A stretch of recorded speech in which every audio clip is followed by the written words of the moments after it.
Taco Bell, Taco Bell. Product placement with Taco Bell.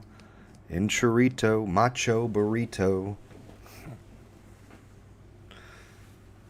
Alrighty. I feel like we have wasted enough of my time to do this, and alright, let's have some fun. Like you actually care, you chicken salad eating piece of Taco Bell.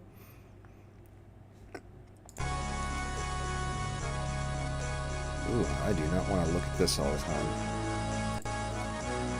That's better. Alright. Where do I actually want to go with this, man? So, as far as stat totals go, I'm on chapter 18 with this game, and let's see. Going into this battle, if I remember correctly, it's chapter 18. And we have a lot of opportunity here for some treasure chests. Got 3 over here. Got 3 over here, so I'm gonna do a split pathing with one side. Ooh, okay. I gotta send him over. I gotta send Fangy over here. Oh, really? Okay, I didn't see there's 2 of those guys. I believe they both work for the kingdom that Fang works at, so I can probably pick up both of them, which would be pretty dope.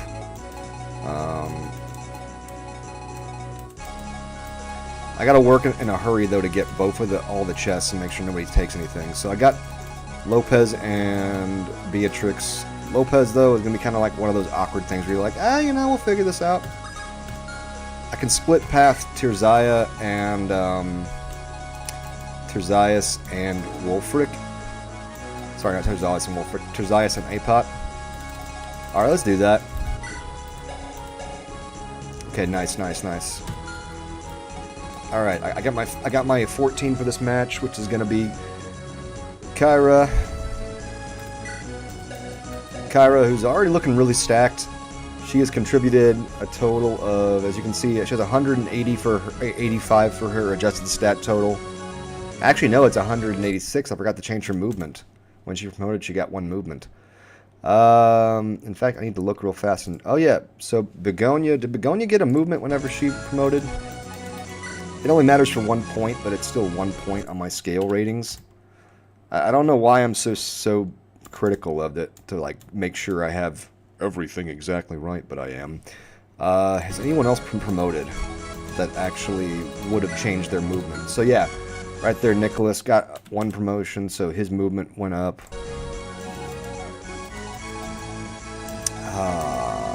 That's really it. Oh yeah, and Delilah got a movement also. I'm surprised that I forgot those. I don't have them as listed as very much in terms of worth. I only have movement listed as 1 point in my adjusted stat total. Honestly, I should probably adjust it more. I should probably have the formula adjusted for 2 points for every movement above 5 and minus 2 points. I should change the formula. So right now I have the formula listed at AG at equals AG, which is the total stat, and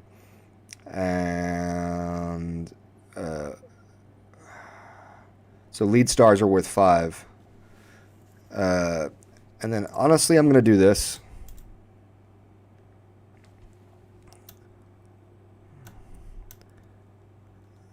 If I do it as ×2, it just becomes a multiplier beyond what actually it should be. So I need to do it as a minus, as a plus. No. How do I do that? Okay, that's how you do it. Okay. And then you do it as, wait. Times 2. It becomes ×2. Because then like a 6 is plus 2 stat point. Yeah, it's ×2. Somehow the brain does not cooperate sometimes. ×2. Yeah, that's it. That's the formula. That's the formula. Okay, so that changes things a little bit more, but honestly makes it a little bit easier for me to understand mentally. Because now it makes it to where characters like Pericles, who are mounted, and have a lead star get a whole lot better. And holy cow, I almost benched Pericles forgetting that he had a lead star. Those lead stars really are incredibly valuable. So it's like you can't bench somebody with a lead star. Oh, it's kind of tough then, because that's like, well, okay, if you're gonna, who do you bench then? That's tough. That's tough. Who do you bench then? Because you really can't bench any of the lead stars. You can, but it's just not advisable, because you're literally taking away 3 points of hit and avoid from every single character to do so in this ROM. You know, it sucks because I'm literally thinking let's bench Nicholas for this match, get Fango, Wolfric, and Pluto all promoted. Keep Terzias in for this one match, and then we'll see what happens afterwards. That's what I'm gonna do. Alright, I'm gonna load up Pericles with some decent snickles.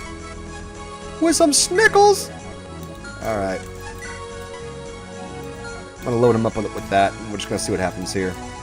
Where is the... Someone has the spell Combustion. I don't know where it's at. There it is. Okay, it's on him. Okay. It's on Zacchaeus. I'm going to find a way to work more of these guys into my rotation after this chapter. I hope there's more chapters where there's more opportunities for me to use the party. It's one thing I liked about Darkstone so much when I played Darkstone. When I played Darkstone, there was so many opportunities for me to split the party, so many opportunities for me to play a very different style and be able to really mix and match characters and use them a lot of different ways. So there were no item boosts or event boosts. We're going to see some promotion boosts happening pretty soon this battle. Kyra's was a psychotic one when she got it of 26. I am still so pissed off about the Sodor and Femme issues. I'm pissed off in a good way. Let's phrase it that way. I'm pissed off in a good way. Leave now, Tartarans, or forever regret it. My bow does not mean the one Mercy. Oh shit, she just literally... Okay. It's something I like, by the way, that they often do this, where...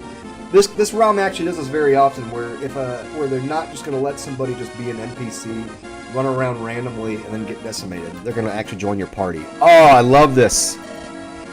Never heard wounded and cornered beasts the most dangerous. All three of them. We just got all three of them without having to recruit. This is one thing I love about this ROM, is that you don't have to do that with all these characters. Oh, and he has a lead star. Oh! Love you! Alright, we got to get these characters sorted up first, alright, as far as what their stuff is. So we have Edward. We have Jing Yi. Or Jing Yi. And then I think the other one was Fang Yi? Xin Yi. Okay. And Xin Yi has a lead star. Ah!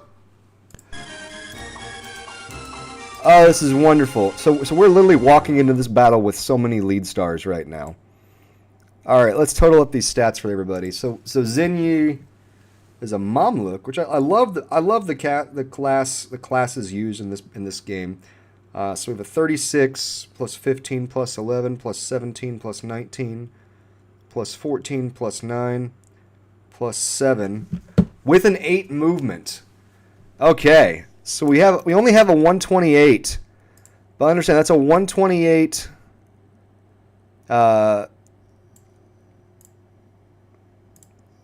This character is going to be really hard for me. Man, I see a lot of situations where it's going to be hard for me to bench somebody going forward. So Edward has a lead star. Xin Yi has a lead star.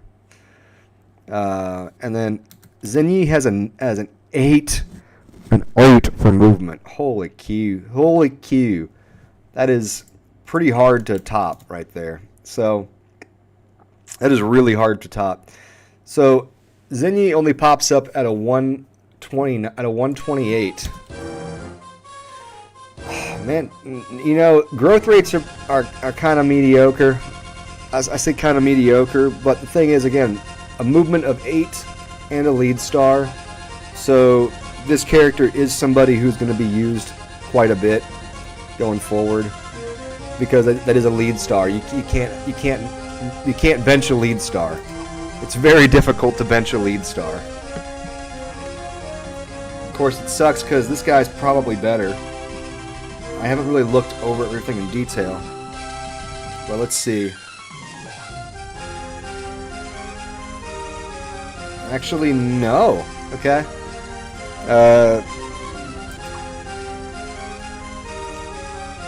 It's very interesting because Jingyi has a little bit higher strength, HP, but his big gap is magic. That's where his big gap is. Okay. But again, he has the movement speed of 8 also, but he's coming in with a 124 total versus a 128. And honestly, the big difference is the magic stat. He has a -5, and then also has a couple of other stats where he's a little bit behind. So that's very interesting to note. Let's see what Edward's at right here. We've been seeing Edward the whole entire time for this game, and now he's finally joining. Honestly, this game did a great job with keeping me on my toes.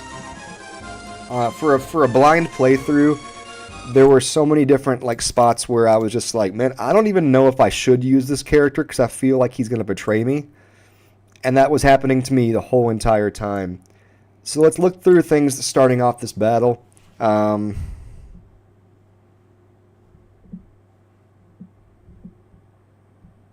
So starting off this battle, we have Jingyi at a 139. We have Zenyi is at a 139. Jingyi at a 130. Edward at a 142, which puts him at rank 8 overall in my party's point spread. You know, that's a pretty big deal right there. That's pretty big. He's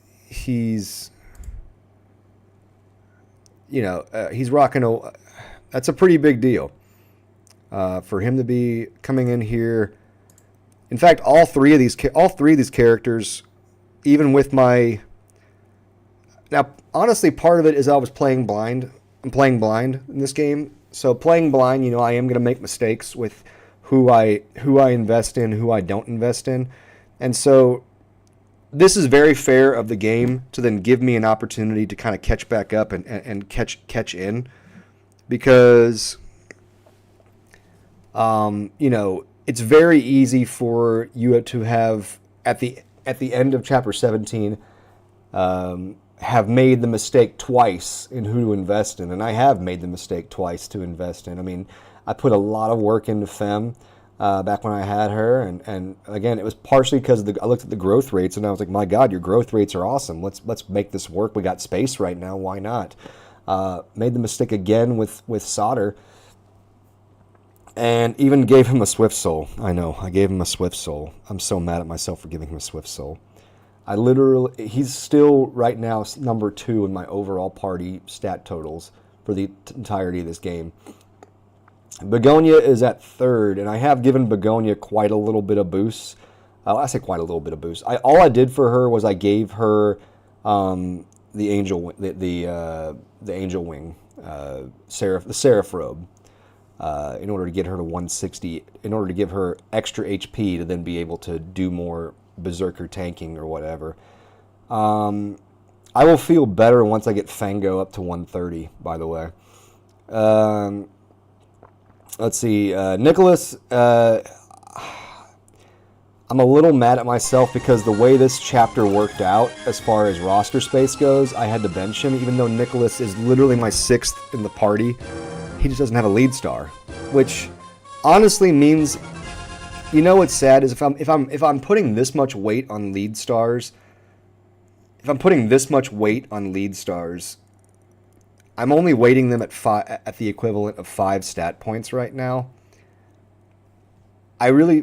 the funny thing is, if I'm putting this much adjustment on them, shouldn't I? If I'm mentally putting this much adjustment on lead stars, then shouldn't I weight them even higher than that? I don't know. That's a good question. Anyway, I know I'm overanalyzing this like out the ass, but this is just kind of how I play Fire Emblem, I guess. And you know, if you don't like it, I'm really sorry. I know I'm a terrible person. Damn, dude, I really, I will be. I'm gonna have so much fun playing this game again, unblind afterwards, and then making tactical adjustments in who I use and how I use them, knowing, you know, who I can and who I can't, and I'll be very excited to see how different the game plays out for me on story round 2. All right, so we've got guys on all sides.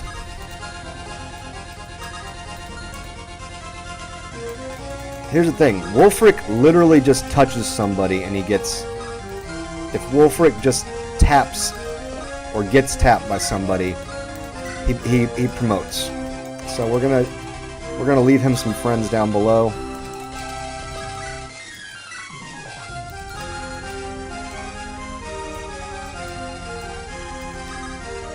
All right, let's go, let's go, let's go.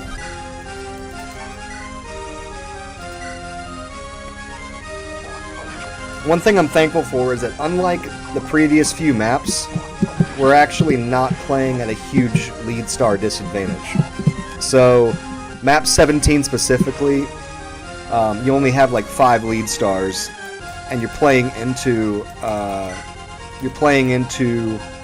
combination of 10 lead stars from the enemy, and so you're playing at a disadvantage of 15 hit and avoid on every single character, which doesn't sound like it would add up quite a lot, but I'm telling you, it does. It does.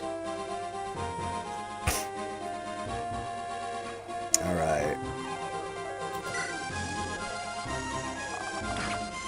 You know, when you're playing at a disadvantage of 15 hit and avoid on every single hero, all of a sudden your tactics have to sharpen up really quickly, because you're like, oh no, this character that should be really good is not really good. Alright, so Pericles and Pluto have both gotten their first kill of the map. You know, Pluto is somebody that I'm really excited for the next playthrough, because I initially thought, you know, the way this game's set up for Kyra, it should be pretty safe for me to use. And invest heavily in a Bowyer, in a bow character. And I thought that, and was planning and playing for it. And then boom, you know what happens? We end up in a situation where I'm looking over growth rates, and I specifically say, you know what? We're going to go ahead and we're going to bench Pluto in favor of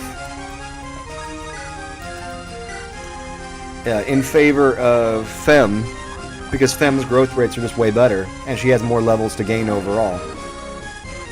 Only for then the twist to happen, and for me to be like, well, I've been using Fem.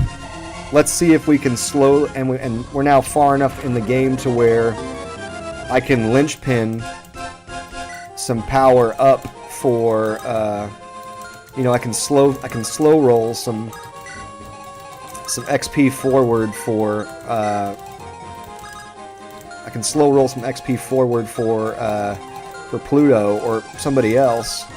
If the game is set up and it was working for Fem, it'll still work for Pluto. I'll just need to plan a little differently, right? And so I did that. How do I want to play this with him? He can tank a little bit harder, but honestly, I just need to get him onto probably this. That's the spot I need to get him to. Yeah. Standing on there, he won't get tacked.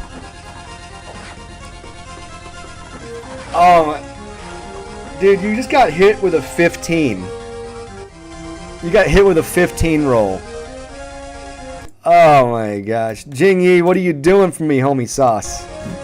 You getting tacked with a 15 hit roll. You know, the scary one is honestly Redbeard's situation, because... Alright. Because he starts out with injured HP. At least he's standing on a good tile for me to be standing on. But he doesn't have a weapon advantage. Okay, he does have one guy who has a weapon advantage over in his immediate vicinity. Okay. It's not as bad. Okay, and then she has Lance Reaver against 3 lances. Cool. I can do that. Yeah, literally 0 chance of her getting hit. I am okay with that. I was going to laugh if somehow a hit roll popped through. So, that's 1 kill for Zenyi. Bah, rotten, that's pretty lucky per usual. Okay, never have to deal with a Zoolite. Instead, I hope to return map and have him in my lap. The war is over, what'd you fight on?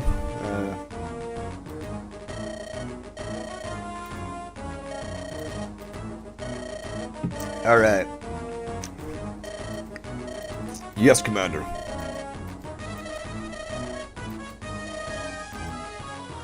I don't want to die here, he says, with a dick in his mouth. Begonia! Scarlet Begonia! So yeah, I've only seen 1 Seraph wing, and I've been very methodical in seeing that I get pretty much every single item.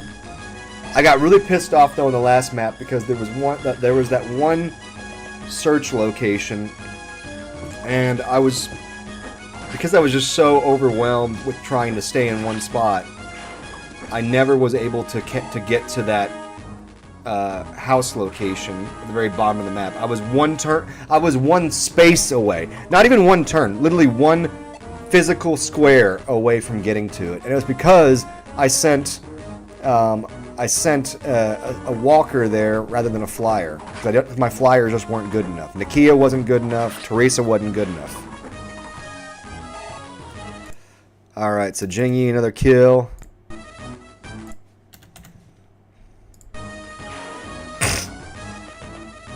And of course Zenyi got 2 kills. And then Begonia got a kill. Alright, will he get another kill? Will Jingyi get another kill here? Nice! Yo, boy Jingyi! Boy Jingyi!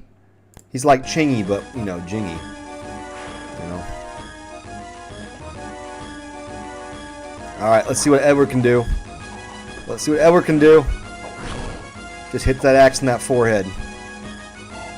Nice job, Edward.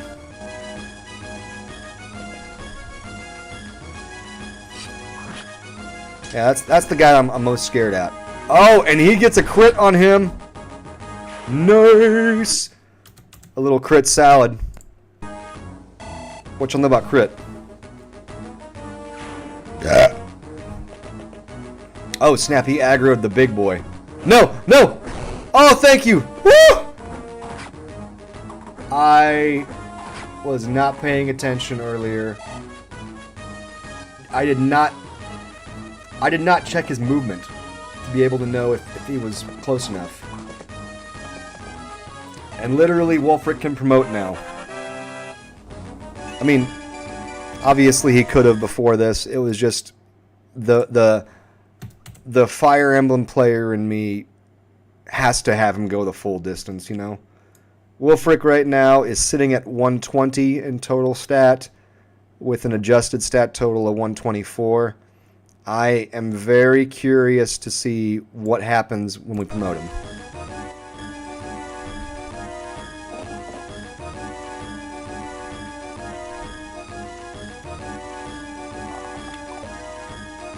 I did not realize that was a thing. I did not realize that was a thing. I lucked out right there, boys.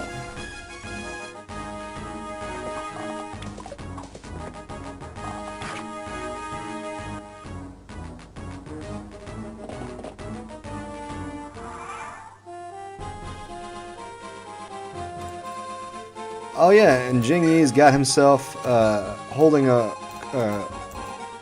So before we do anything else, I've got to get rid of this dude. And just in the... Even though it was 100, the PTSD of playing Fire Emblem for years has me just like, nope, don't chance it.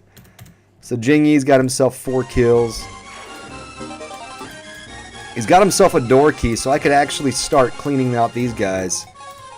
But I can't do that because there's a horse slayer in there. I do not want to end up getting slain by the horses.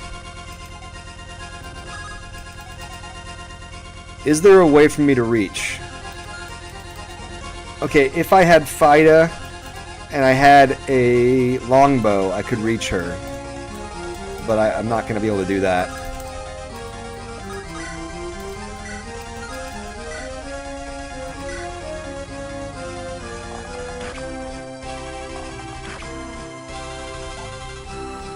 Alright, and now Pluto will be able to promote also. Again, could have already done it a long time ago, but the fact is that Pluto finally got to the stat total to level 20. Because I'm a sucker for making sure that I absolutely max out everyone's level potential. It must be done. Only scrubs don't max their level potential. Dude, I got so lucky with that. I was not paying attention to the fact that these guys have this arbalest thing that just gives them really big range. I mean, big range. It's big range. It's huge. It's the hugest range they've ever seen. They call it the huge range. Alright, we got a Black Dragoon or a Great Knight. In theory, I could make him into either. I'm always a sucker, though, for playing the character he's supposed to be played as. So, like, I'm going to play it as the Black Dragoon. So, let's see. I mean, it already tells you what the promotion value is, which I appreciate that. But seeing it in the small print versus seeing it on the stat screen is just a totally different thing. So, yeah, Wulfric doesn't get another... He doesn't get an extra movement. But he does pick up 6, 8, 10, 11 stats. So 11 stats plus the 4 he already got puts him to 15. Promotion bonus of 15. Sorry, no, 11. Dude, that's pretty solid. Puts Wulfric at now an adjusted 135. He's currently ranked 11th in the party. So still not like GOAT status, still not, somebody that you're going to be, instant throttling in the party. But, man, the fact that he can use Dark Magic now, too, is just an added bonus. I don't really see myself using it on him, but that's still cool to know that I have that option. It's kind of like kissing your sister. It's like, I don't really need to, but... Okay, that was inappropriate. I'm kidding. Don't go kissing your sister. So, Lopez... Oh, man, I love this. I had him benched for so long...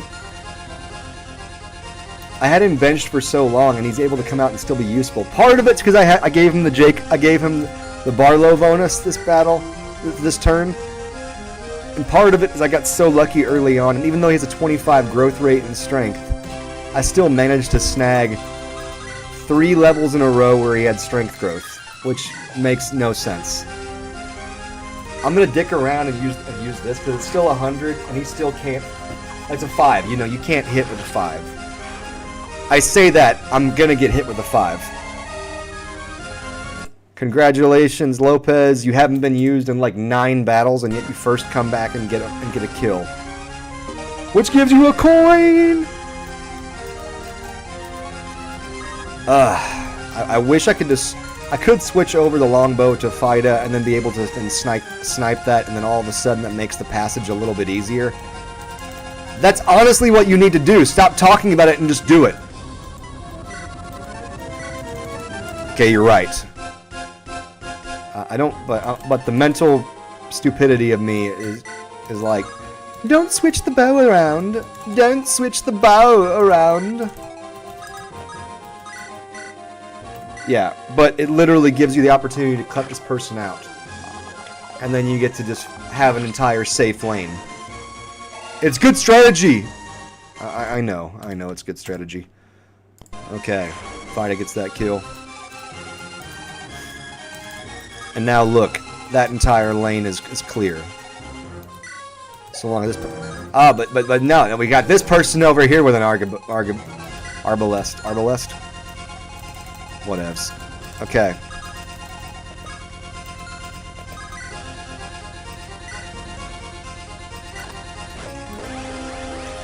Fazang! Boom, Fazang gets his first kill of the campaign. I can't move Tozias over there. I need somebody to just block this path. I need people to block this path so they can't get in there. It's kind of sad. But anyway, now Tozias is safe. But again, I can't. Well, I can. I'm just gonna have to do the whole rescue charade. Hopefully, I can pull him out right here. Yep. Okay, good. Okay, good. And he's still safe, and I can do whatever I want.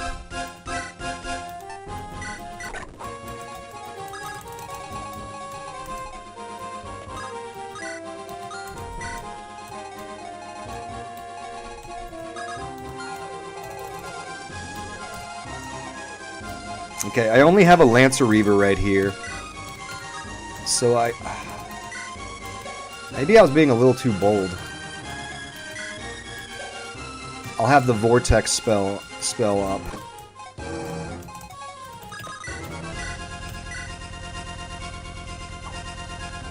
Oh, crit salad!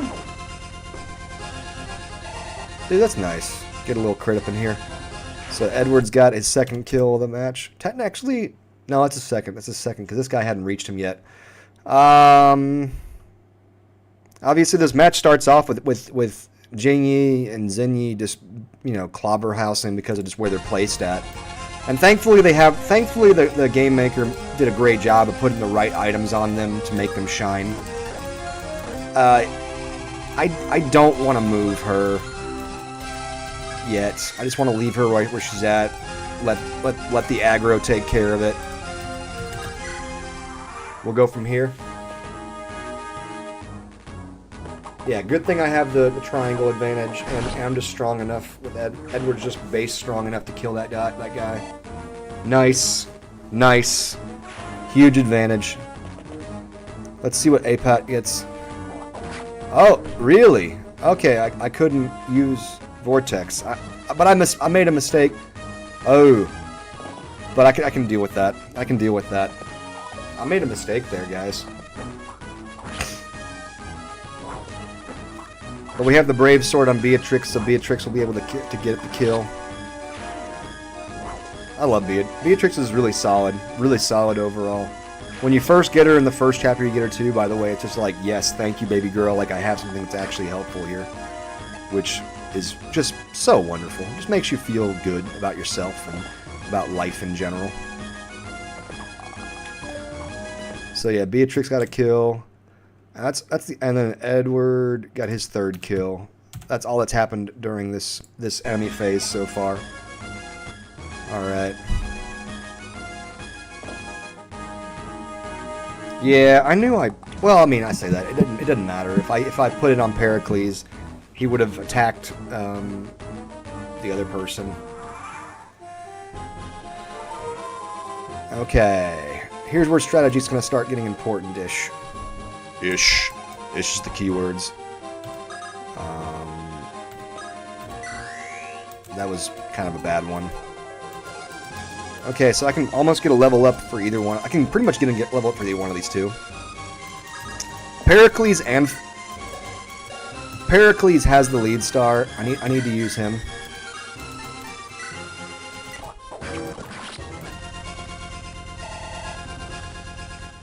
That's kind of the thing, is Pericles has the lead star. And you know what's funny is I'm on my weighted screen, I'm only putting lead stars at a worth of 5 points on the adjusted stat totals. of characters, and yet, you know, like I said, I'm putting a weight of 4, right? I'm putting a literal weight of 4. Sorry, 5. But it's like I can physically tell that I care about it more than for a point value of 5, right? So it's like, should I increase the value per lead star?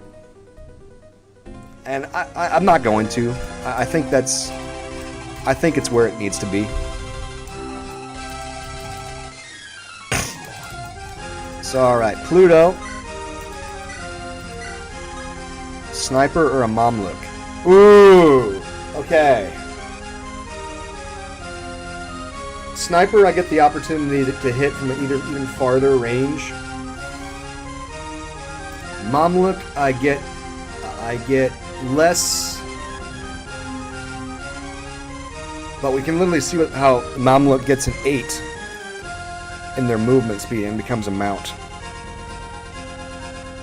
But then I'm going to end up being a complete. Then I'm a cavalry unit, and there's been a lot of enemies popping up that have Regenlefs, and there's very few units that actually.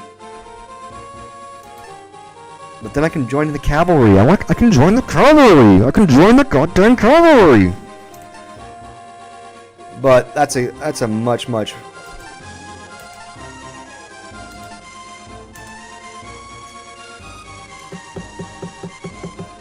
I'm trying to think because like I have spammed so much of FIDA because of FIDA's extra range gives a huge. The extra range of a sniper class gives him a huge advantage in this one.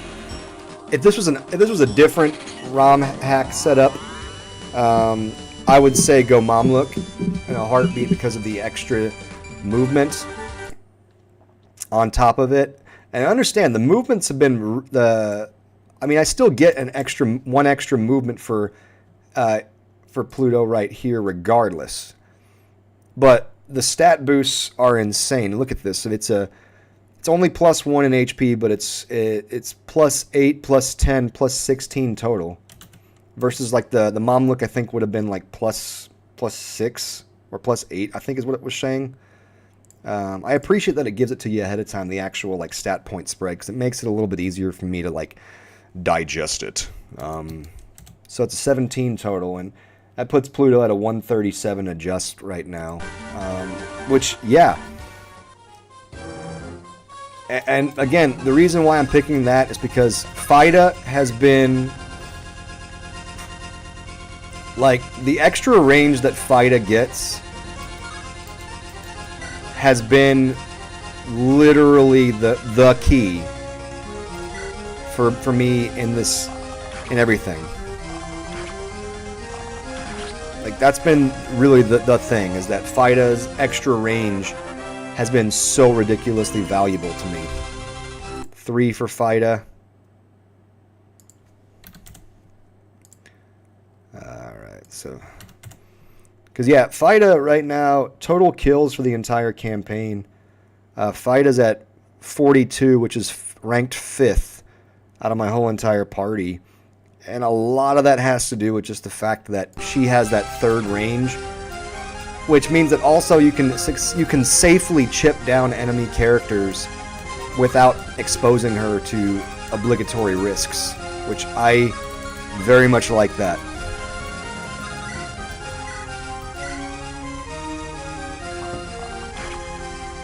Like, I really like that I can drop in, throw FIDA up, safely chip shot even the characters that have a 2 range, because there's a lot of enemies that you run into that have 2 range in this game. Like, it's very you're almost equally likely to have an enemy hero with 2 range as you are an enemy hero with 1 range. It's very interesting how that works out. So yeah, I'm gonna move her out right here. Just oh, she has a longbow. Okay. Ote.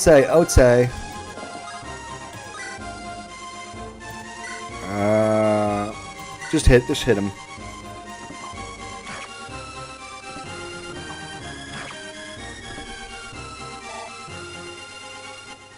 Alright.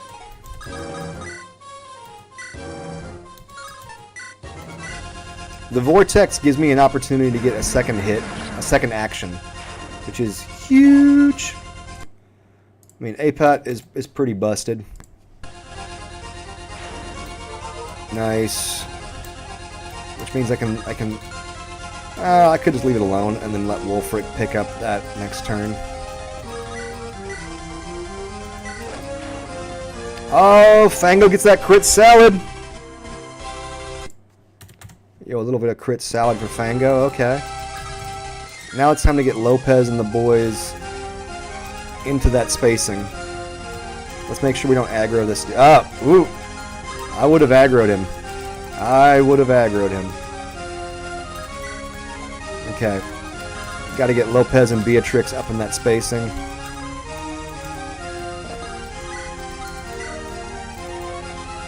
Okay, that side's clear. Time to march Begonia and Delilah up. Oh yeah, I still got Edward over here and Jingyi. Yeah, my boy Jingyi. My boy Jingyi. I don't know why I'm saying that. Here's the thing, there's an Arquebus here, like right there. So it's like I wanna play the game at aggro, but I don't. So 3 up over that. Okay, so right there.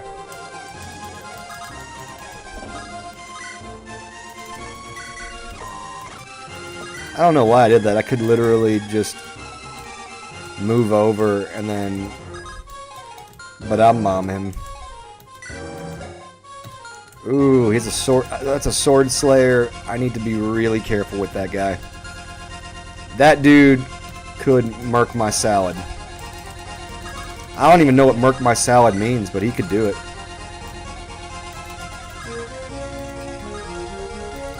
Alright, so I wouldn't be able to reach anyway.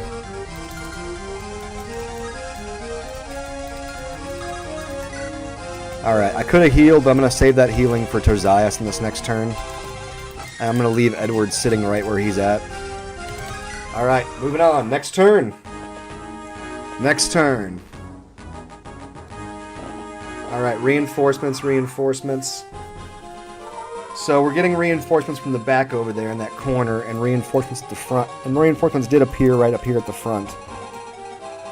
So it's almost like, who do you want to leave behind to deal with the reinforcements? And I think I'm just going to leave Fango back. And you know what? I'm going to have Pericles charge up at the front, at those two over here on the side. Pericles has a movement of 7, and he's not bad, but I don't see him really being like a focal point character for me. But again, he has the lead star, so I'm using him, right? It's amazing how that damn lead star keeps coming into my conversations. I feel bad because I'm giving so much adjustment and weight to lead stars that I feel like I'm being unfair. That's okay. Oh, that's a good one for Terzias. Terzias is somebody that I'm struggling to want to use.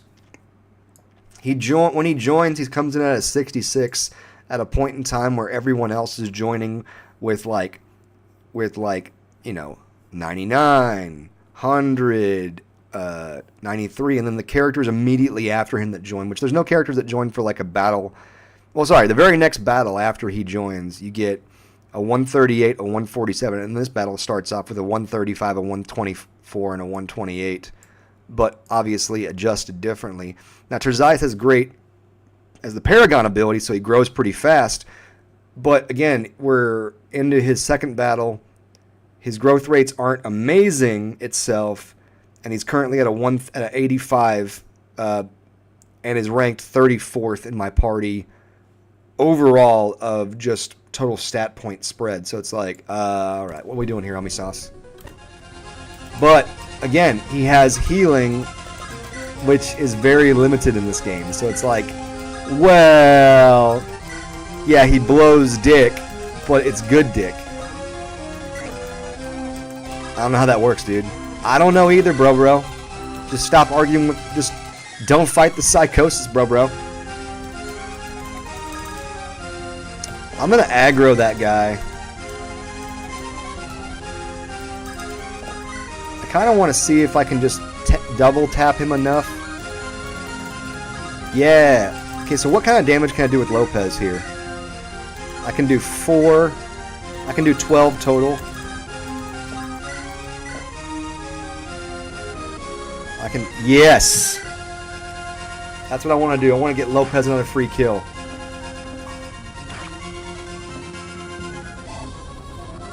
Alrighty.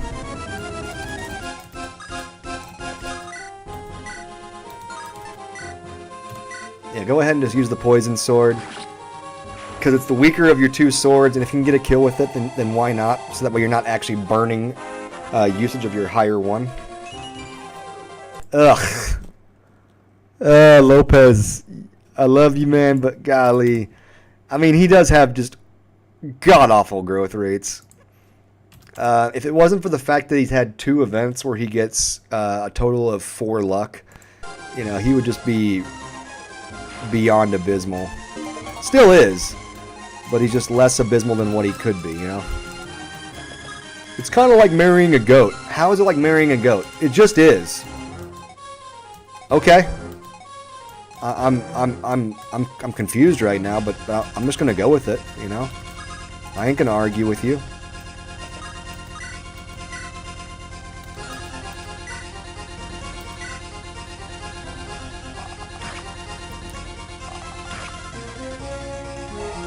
Oh, Pluto. But that's where, again, the ridiculous range that they give the snipers in this game, the extra range, really is a huge bonus.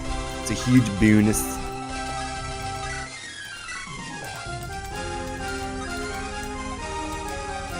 I feel like I should be close enough to where I can move him and actually get... But I just don't want to accidentally aggro this guy. Okay, so I can get that close. Let's get the kill confirmed on this dude first, though. Well, that being the case... Oh yeah, I forgot. If you heal somebody... Yeah, you get an extra turn with her if you heal somebody. So it's like, hell yeah. Let's heal and then get that veal. Parmesan!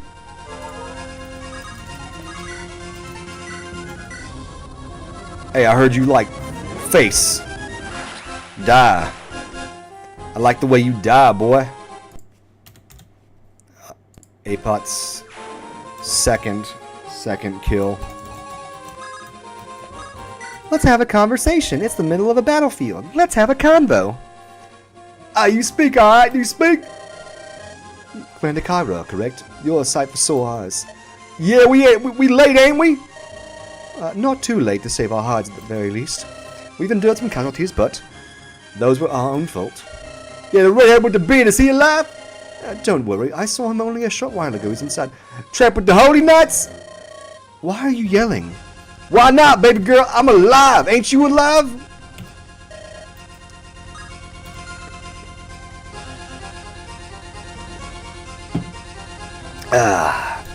Okay, let's see. Who else can move? So, you know what? I'm gonna let him aggro because I can just pop her with Fida. That's what I really want. I want her to pop. I want her to pop him with fight. Well, that's not gonna work. Yeah, that's not gonna work. Fida's not in position to do that. At least not in this next turn.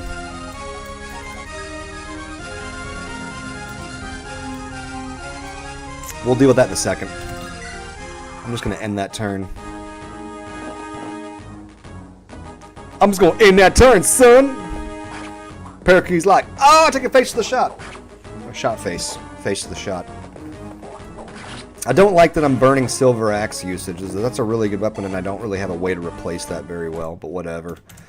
That's his 4th kill of this campaign. Well, of this match. Battle. Field.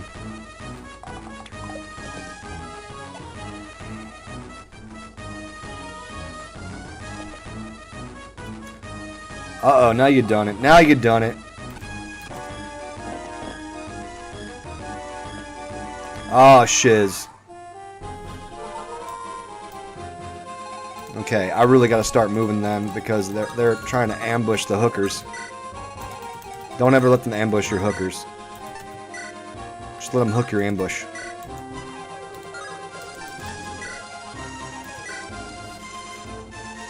This should get Fango to level 20, which then means promotion for Fango.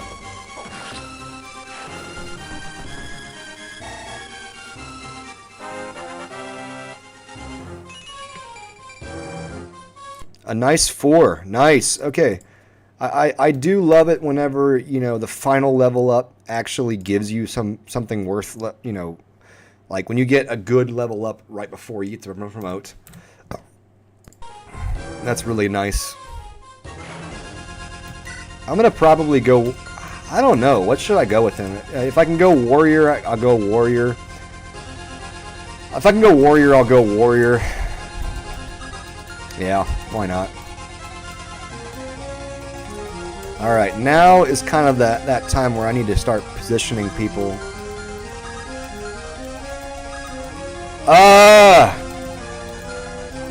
So I gotta still be careful here.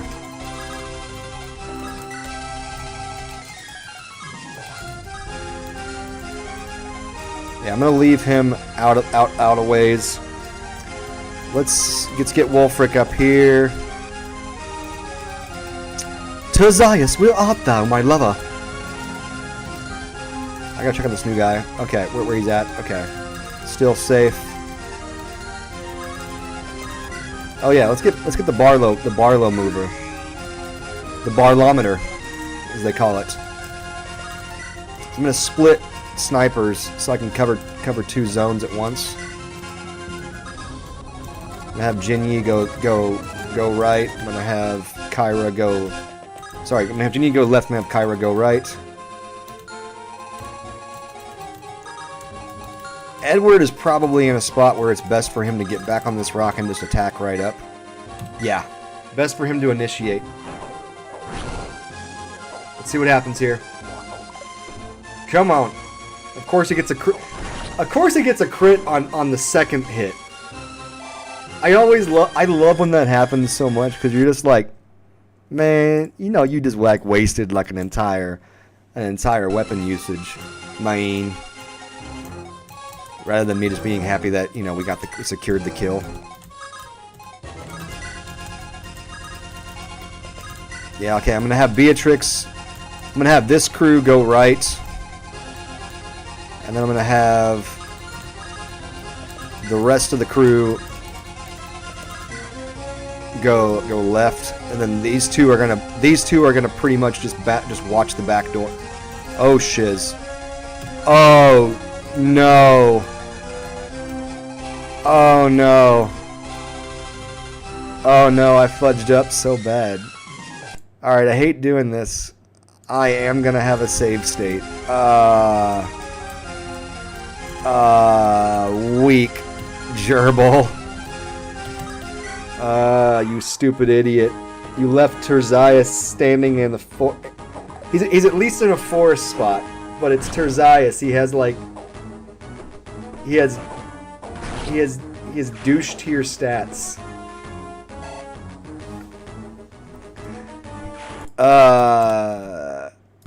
I just feel sick to my stomach. That Arbalester is going to smack him and kill him. He's not! He's not! That feels so much better. I thought I fudged up and killed him. Oh, that feels better. Whew! I thought that I fudged up so bad and killed him. Alright. A bounty hunter. Okay, so I'm not familiar with this class at all. Skill, Thunderstorm, and a warrior. What does the skill Reckless do? I'm gonna go up to this warrior and see what that skill is. If the foe can counter. if the foe can counter. So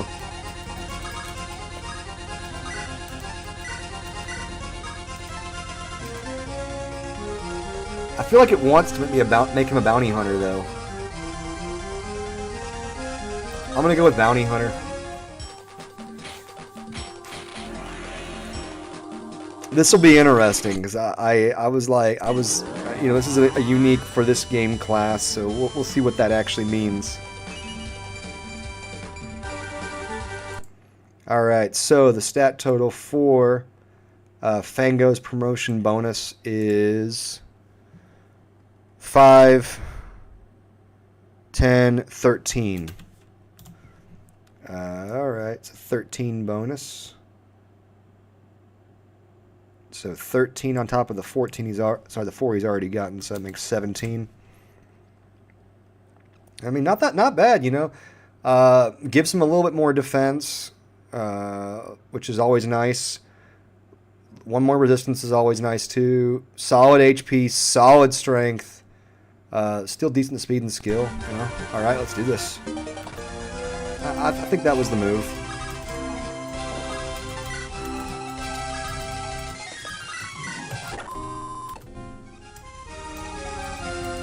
It's like, well, great. Now, if he was over there, we could hit him. But you can't. You can't.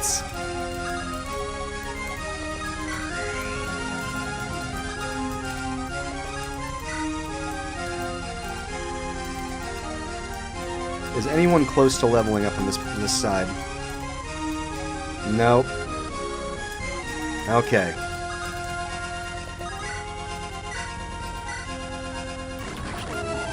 All right. Fida just popped him in the dick. 2 shots to the cock. Yo, they call it a cock shot. Up. I just sneezed on myself. I can see it. I can see it. I hate when that happens so dang much. Can't tell you how many times you have to like wash your clothes just because you sneezed in the wrong direction. And you're like, how dare you? Get the sneeze on yourself.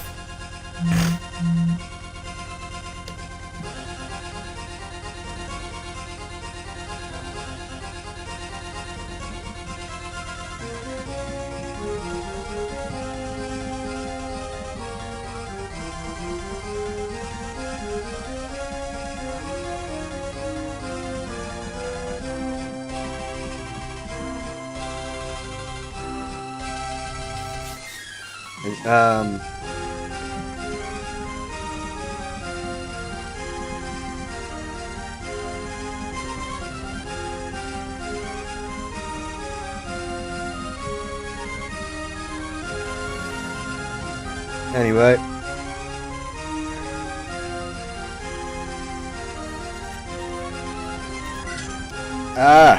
Gotta love the ill-timed sneeze where you're like, hey, stop sneezing on me. You sneezy. Anyway, in other news, Batman has died. What?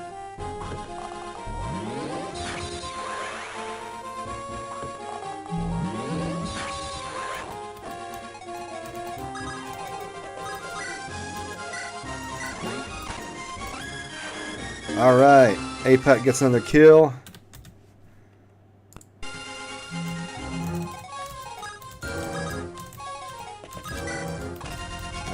Over on this side.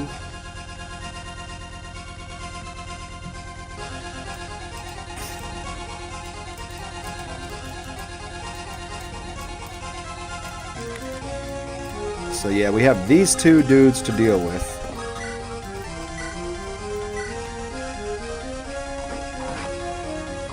Yo, Jingy like,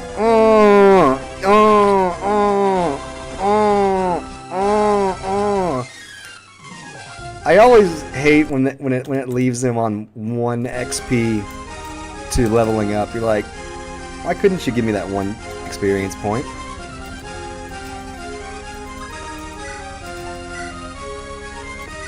Nice. That'll leave him for food for Lopez.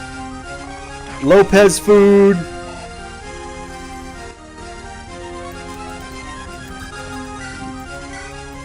Dude, Lopez is getting food. Homie eating right now.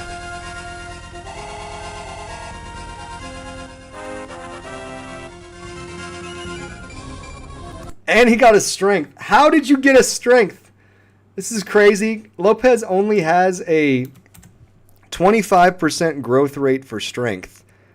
And yet somehow I've gotten in the levels in the I guess the 7 levels that he's had, level ups that he's had, I've had 4 times that he's been boosted for strength. And it's just like, okay, this works, you know? Not sure how, but it does. Not gonna argue.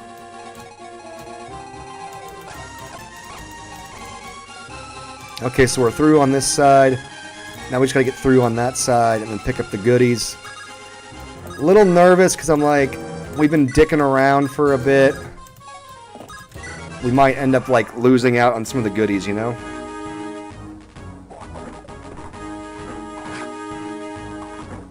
Just one of those things you gotta like wonder about. Yo, Jingy! Jingy! The boy Jingy. Picking up another 3.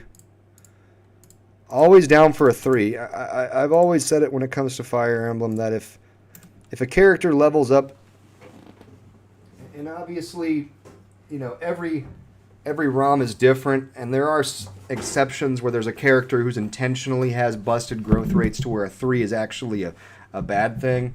These are usually Manakete type characters. Those are usually the characters where it's like, well, you know, 3 was actually a disappointment. And you're like, ah, okay, that makes sense, you know?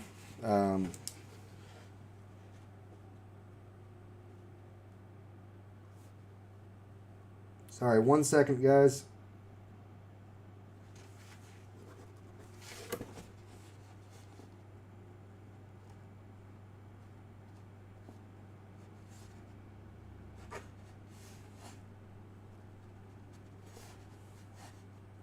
One second. So yeah, there are some characters like Manaketes where you know, if they get a 3 for a growth rate, that's actually a huge like mess up, a huge failure, and you should be upset.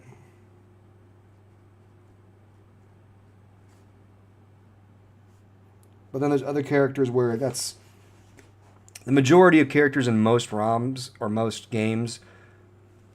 Pretty much normal, to where a 3 is solid, 2 is 1 or less, and you're just like, you're mad. Obviously, 4 is awesome, 5 is wonderful, 6 is yeah, 7 or higher, and you literally just leveled up twice in one level up, and that's why it's really, really good. So, you know, when you get a 7 or higher on your level up, that's when you're like, hey man, we just won, because you just got a free second level up right then and there, and that's a really good place to be. When you're getting a free level up on top of the level up you're already getting, that's honestly a great place to be, you know, because you're like, man, I literally just got a second level with that, you know.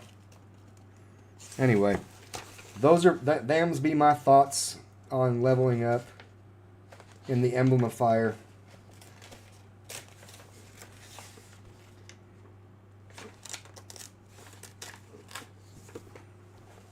And that's cool. That's cool like a fool in the swimming pool. Word to your mother. Met her like a brother. She have, you know, 5 pounds, so I hit her in the grounds. All right, back to the basics, because your mom be tracing it. Alrighty.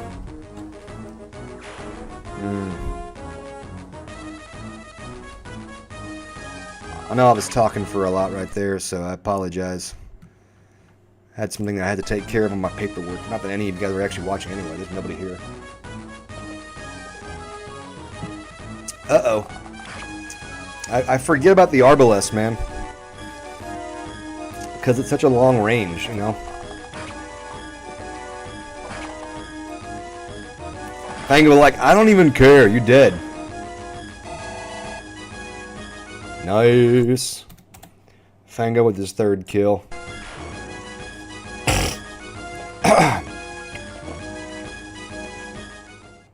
What? They breached the fort? No, don't let them move a single step forward, fools. Damn reserves, come on out. Chase them down, bring them to heel.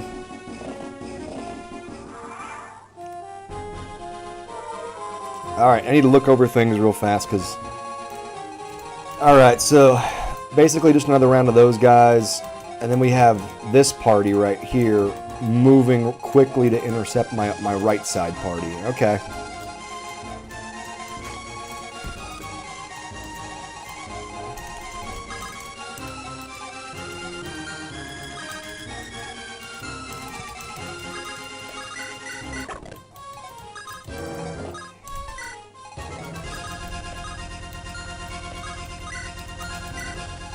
I'm just going to leave them down here.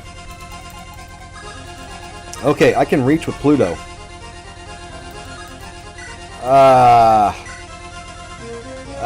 Weak gerbil. Let's do it. Let's see if we can get it. Yes! Crit salad! Crit salad. What do you know about crit? I love when I get a little crit salad. One less Arbalester to deal with, man. Those dudes are annoying.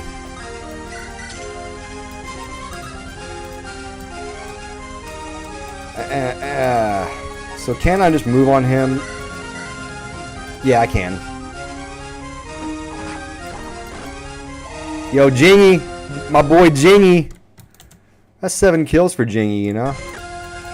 He's the top killer. Mainly because, you know, nobody's needing to back him up over on his side. Which is kind of nice. I know I'm going overkill, but I also just feel like some baloney's getting ready to happen over here. Oh, I can't use those guys against him. No. Well, I can for chip damage, but I can't go hard in the paint at them. All right, let's give him the Barlow boost. Barlow boosted. Okay.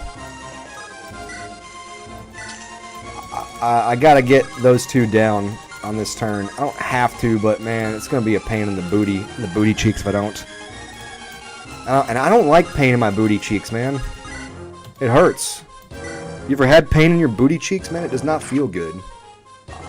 It's like pain in your booty cheeks. It's like the worst kind of thing you can experience. Like anal seepage.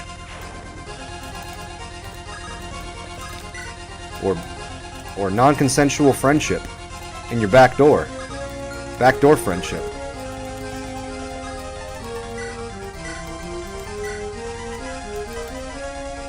Yeah, I'll take a halberd on him. Cool. Edward's like, I exist, therefore I am.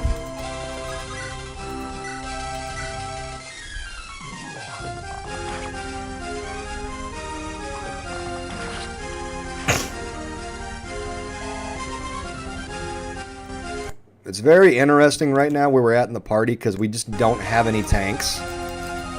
Like, Begonia is the closest thing I have to a tank, and she's not a tank at all.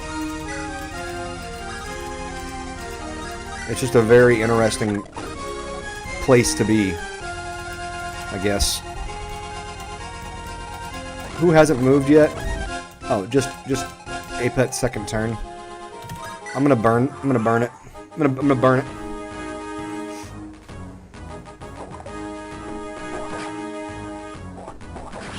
Yo, Scarlet Begonia all up in the curls.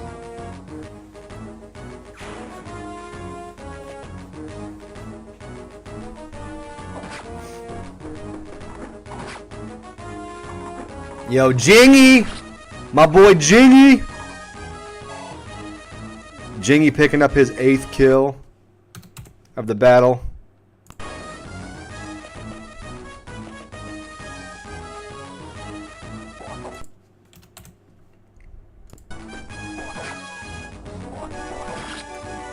Yo, my girl Begonia. She ugly as hell, but it don't matter cause she bad to the bone. Bad.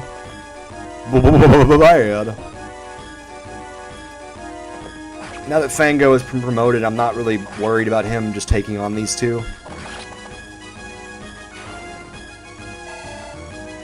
Just boom boom. Fango getting a kill right there. He's probably gonna get a second one on that dude.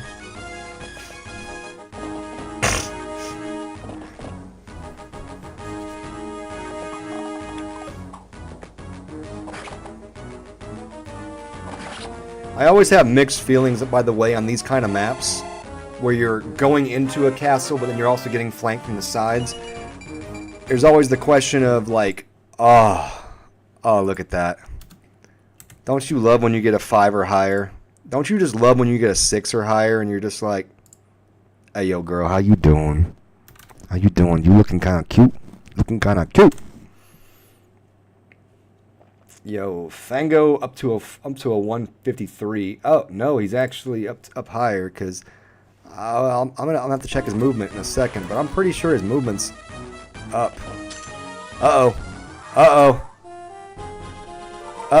We got more. I think his movement's at 6 now. Yeah, so he's actually at a 155 adjusted. So that's interesting.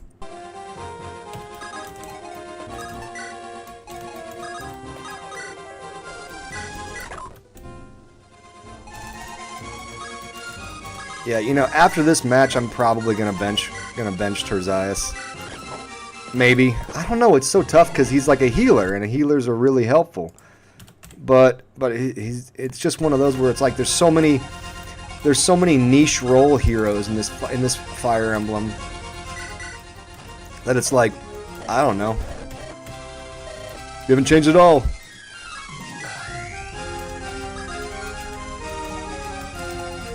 Anyway, 2 chests, 3 chests over here. Let's get them. Let's see what we got. 4,000 gold in the first chest. Okay.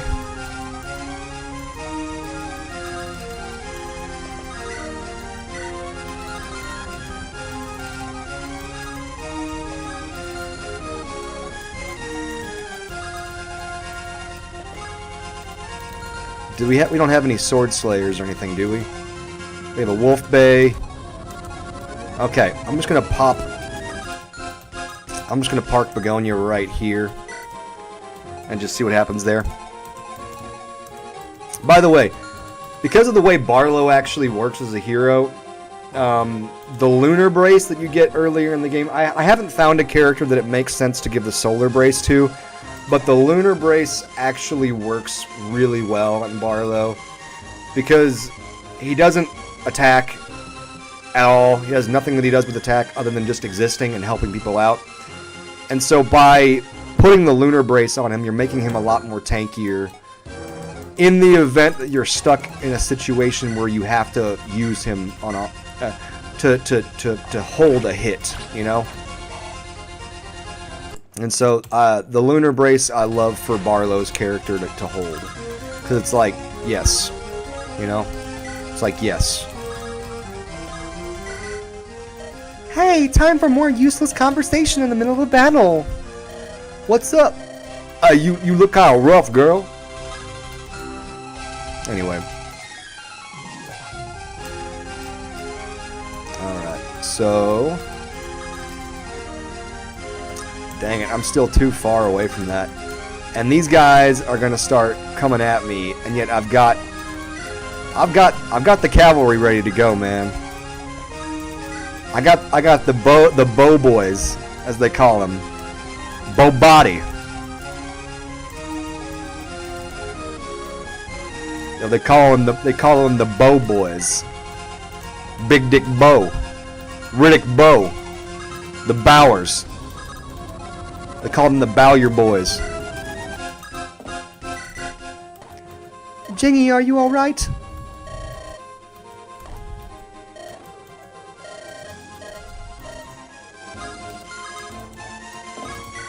Yo, Jingy.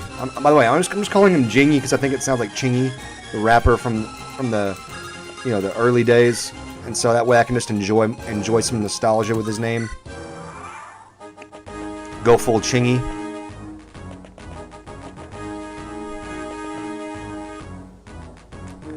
Here we go. Oh, that's actually hitting pretty hard. I should have probably checked that. Oh! Oh! Mm. Yo, give him that crit salad, Begonia.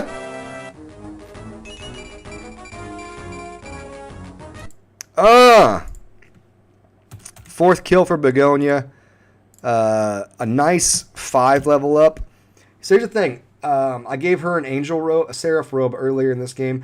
I don't know if this ROM hack allows you to go to 80 for HP or caps you at 60.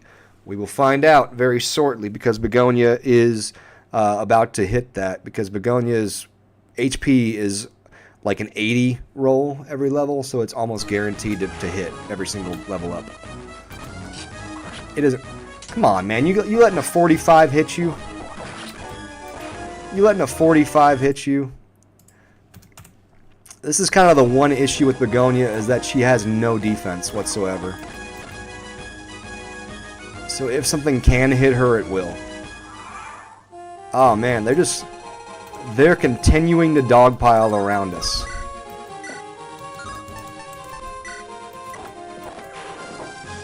Oh man.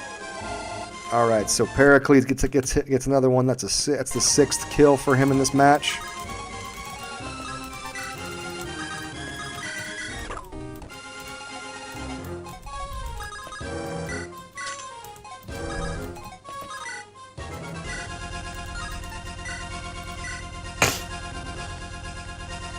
Delilah's been very quiet in this one, and a lot of it's because the way the map's laid out, it's just been pretty much all the archers and all the, well, it's also been the Jingy show, the Jingy movement or show, kind of like the Eminem show, but with Jingy.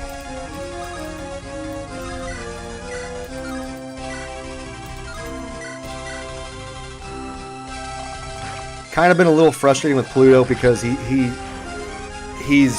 not quite strong enough yet to one round without utilizing blah blah blah blah blah blah. Repair hammer, nice. I like the repair hammer. The repair hammer, if you don't know, is essentially this game's version of the hammer and staff. So very, very, very helpful. Okay. Got to deal with this guy back here. There we go. Give him the Fenrir. Give him the gray back. Yo, Fazang.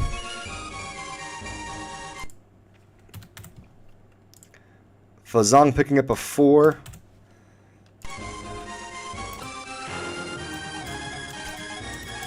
Oh yeah. I always forget to pop that sometimes. I don't always, but it's something. It's very easy to forget.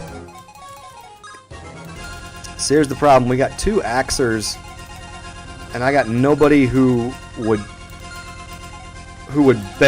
have a weapon advantage over them. Let's go. Let's put Begonia in their face, just because Begonia would probably do the best as far as, you know, if she gets hit in the mouth with both of them. So, okay, I can't... Okay. So I can take that spot, but I can't take the spot in front of it.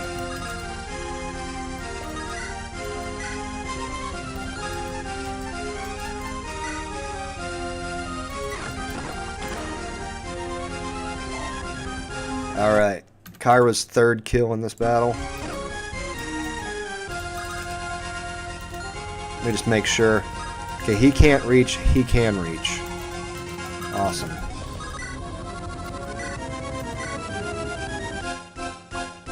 Yo! Bounty boy. Alright, let's see what happens here. Okay. Okay. Okay, just the one. I haven't looked at his growth rates. I need to check. Because it's like... Man, he might be the first, you know, you never know, but like, his growth rates aren't terrible. I mean, they're not great. They're not terrible. I just got unlucky right there. I just got an unlucky roll right there.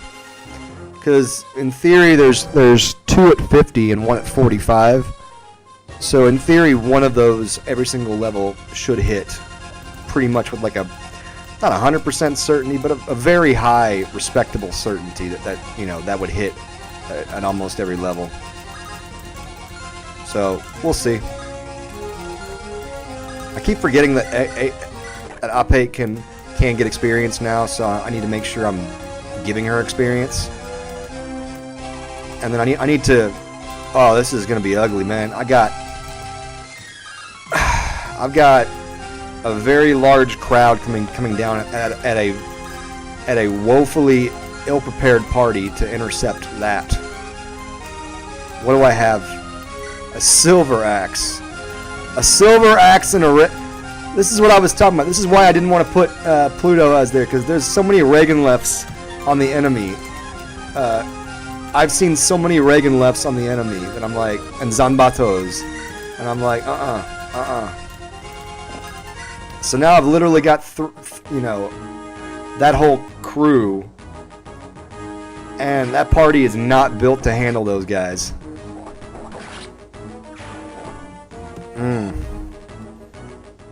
That is going to be very tough. Begonia gets her 7th.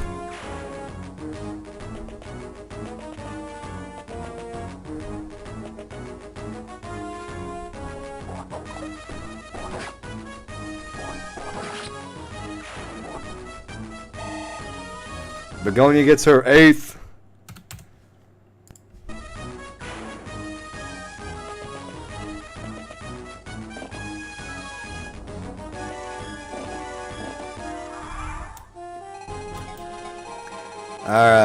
And more reinforcements. The reinforcement game is always, it's not frustrating, but it is something that you have to be like mindful of at all times, because obviously if they just gang up on you, if you don't handle them, then they do just gang up on you and rip you apart at the very end or overwhelm you. So like, you know, having Pericles, having Fango stationed at the rear, you know, it's annoying because it takes away from my front line. But it's also, you know, very helpful because, again, I'm putting to use. Oh, you gotta be shitting me! I'm already struggling over here, and then you give homie with the rapier shows up.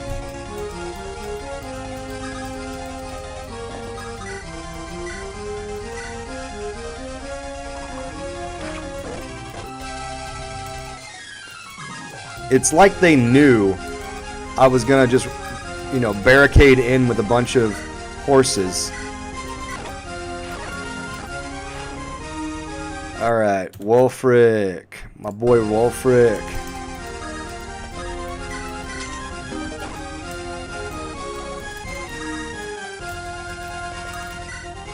I need to send somebody back over here that can actually handle this.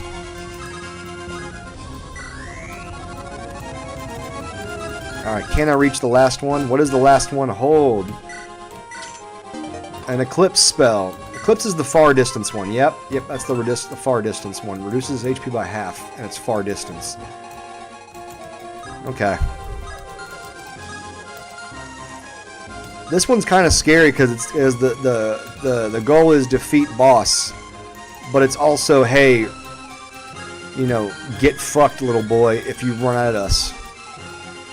Because I got a bunch of dudes with big weapons right in front of the door. So that's the magic spot. If I hit this spot right here, I can aggro half that party. The question then becomes like, you know, do I?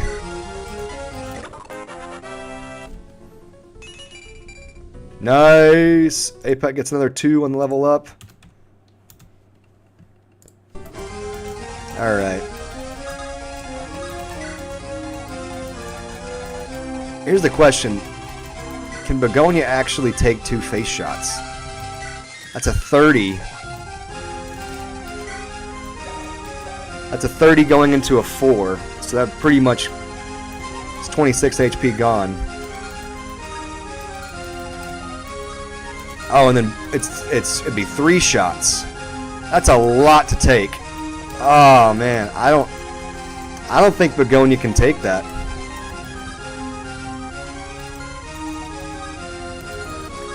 All right. Do I have some ability to take some hits? Okay. I can. Oh no! I already used Jingy.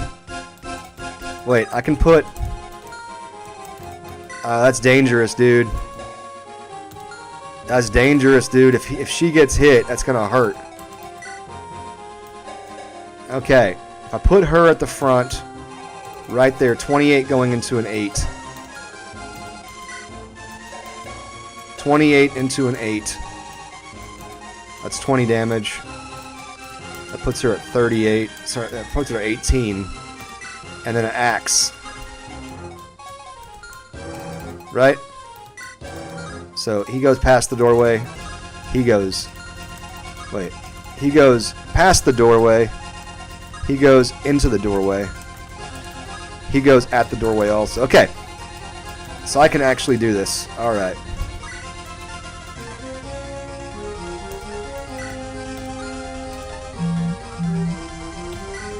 Alright, 1 second. Nothing that matters. You guys aren't here.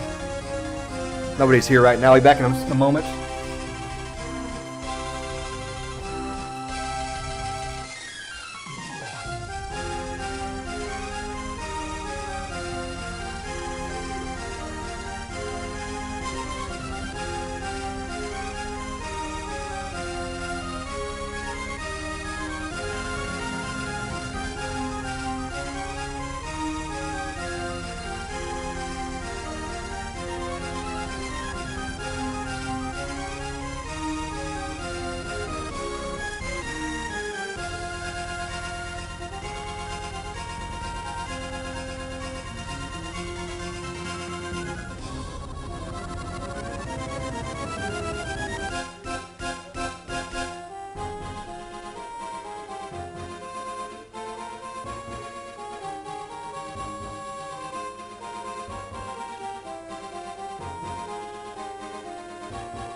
Alright, I'm back. Again, no one's here, so it doesn't matter. You may ask, why am I even doing this if there's literally no one here? Because this is how I play Fire Emblem. And no joke, I would still be having this conversation even if I wasn't on stream. So, I just feel less bad about having these kind of conversations at my playstyle of the game. Because at least if I'm on stream, I can go, well, I'm on stream, so it doesn't really matter. So, I don't know. Kind of one of those things. It's like eating booty with a spoon. Just do it. Alrighty. So yeah, whoever I pop there has to be able to take 3 face shots. And there's an Axe Reaver. Oh, hell no, I can't just walk into that. That is a very tough thing to walk into. Okay. That's the opposite of Christopher Walken. That's Christopher Reeves. Oh, okay. But Delilah's so goated that she's gonna dodge it, no problem, no issues, no complaints, no worries. Your girl just got her 2nd kill of the match. I could have put her probably a little bit more at risk this off turn and then cleared out a lot more of those guys. But I'm not really worried about it. Let's see if Pericles can finish off this dude. If he gets 2 shots, he will. Do you double? And you do. Okay, cool. Awesome. And a level up for Para. Let's see what you got, dude. Yeah, you know what's funny is that when you leave a character on the back of the map on a map like this, it's so easy because you're sitting there like, hey, this character's not really going to be useful, or this character's going to be left behind on this map.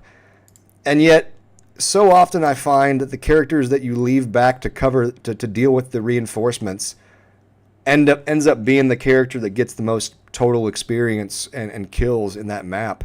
I mean, Pericles has 8 right now. Fango has 5. And that's literally just because they're at the very back holding off the reinforcements from overpowering us. And these aren't small numbers, all right? That's 13 enemy character. That's 13 enemies that would be running at us if I just let them through, you know? That's 13 enemies I don't have to deal with on the map. And then here's 2 more for Fango. So literally a total of 15 enemies have been removed from the map because 2 characters have been placed at the very rear that could hold them off. You know, and that's really a good place to be when you got that opportunity.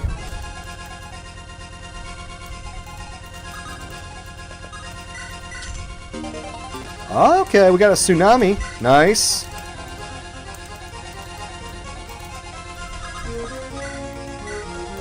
This is the guy with the Reagan left.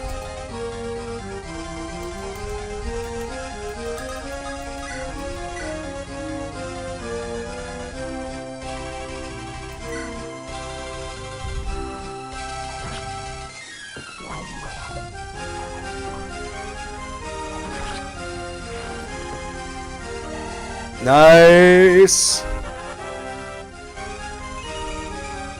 All right, Delilah gets two more points. Okay, here we go.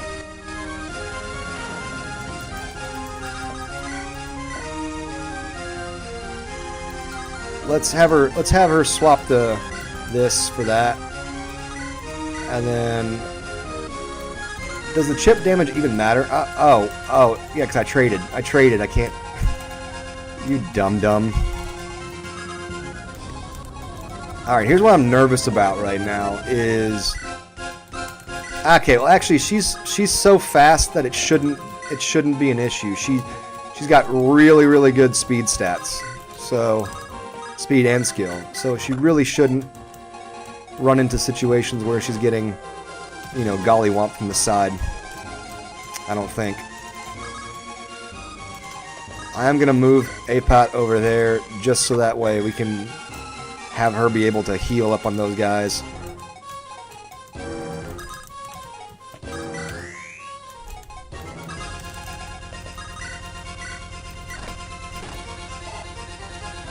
Alright.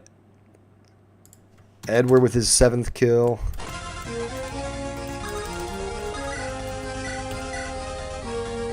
This will give Begonia a level up. So the question is, what does she get here? I guess it always is a question, but you know what I'm saying. No, you don't, because you're not here. Alright, so we're at 60. Begonia gets her 9th of this match. And that puts her up 4 more. So she's at 9. She's gotten 2 really good level ups on this battle. And I really appreciate it because she's actually just now officially over Sodor. God, I screwed up so bad with Sodor. Really good luck stat. Defense and resistance are too low, though. And she uses the wrong weapon for me to even try to go at those guys. That's kind of the trick, man. This guy is very much protected from me just running at him randomly. I can go at him, but I gotta have it just right, you know? I gotta have it just right. I'm gonna try to aggro that dude away.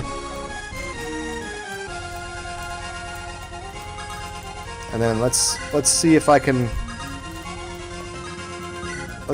get some love on Jingy. My boy Jingy. Okay, she's stolen all 3 artifacts. Cool. I wonder what's in that one. Yo, what's in that box? Okay, whew. That's a good start. That's a good start. Again, I was a little nervous for Delilah running the fade on all those guys. Because you think, well, she can dodge. Well, yeah, she can dodge. But, you know, she can also get hit.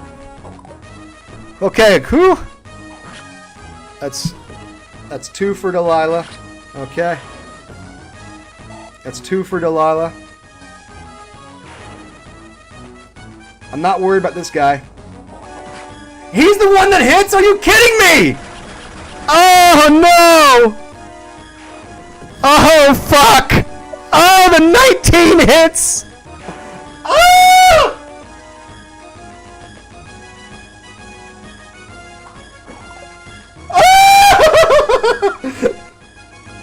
Oh! The 19 hits, but the 51 dodges. No! No! No! No!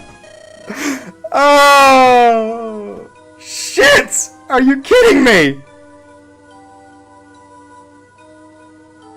The 19 hit, the 51 dodges, and then a 41 hits. Are you kidding me? I am not taking that lying down. Hell no. Oh, it hurts my fucking soul, man.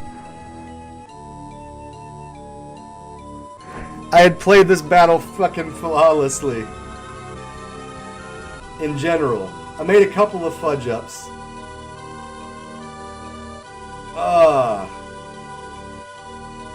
Oh, that hurts.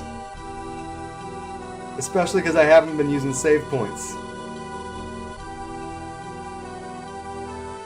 Oh man. I'm restarting the battle. I'm restarting the battle. Cause I'm being gay like that, man. I'm being gay like that. Oh, that hurts my freaking soul, dude. Oh, that hurts my freaking soul. Ah, that hurts. That hurts. I had done so well.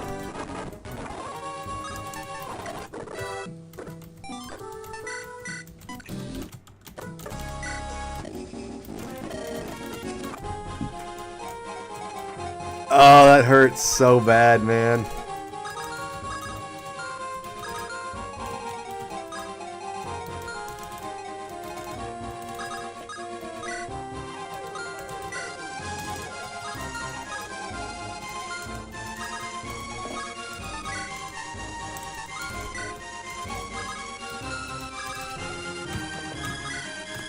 I'm just gonna be quiet now, man. I'm like, my soul hurts. My soul hurts. I may, I don't even know, dude. I don't even know, dude. I don't even know, dude.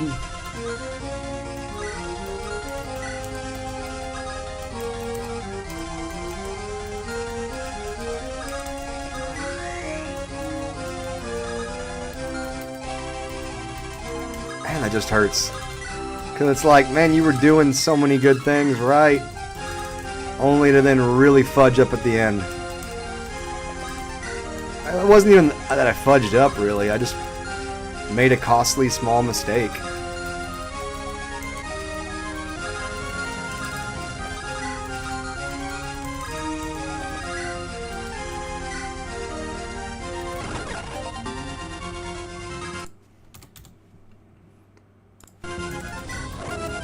Oh man, that hurts so bad.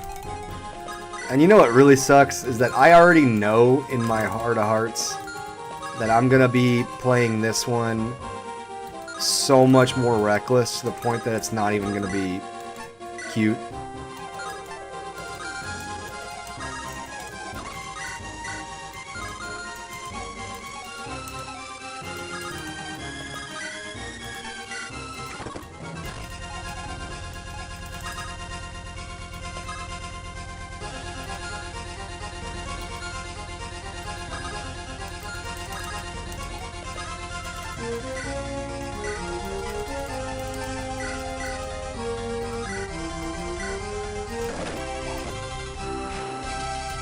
That just hurt my soul, man.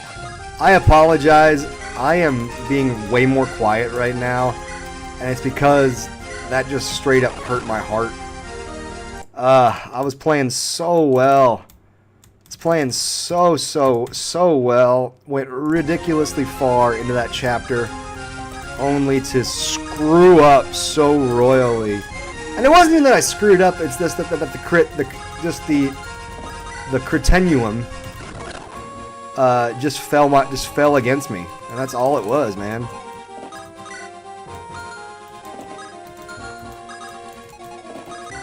I can't go there because Jingy got a kill, Edward got a kill. Sorry, not Edward. Jingy and Zinyi got kills. Man, dude, that hurt. That hurt so damn much. Because now I gotta do so many different things over again. Okay, Begonia got a kill. Zinyi got 2. Okay, let's pause for a second.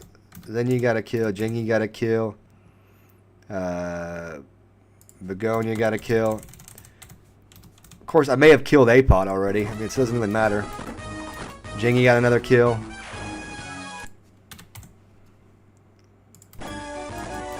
Edward. Oh, I forgot to heal Edward. Whatever. Edward's like, I can live on 0 health.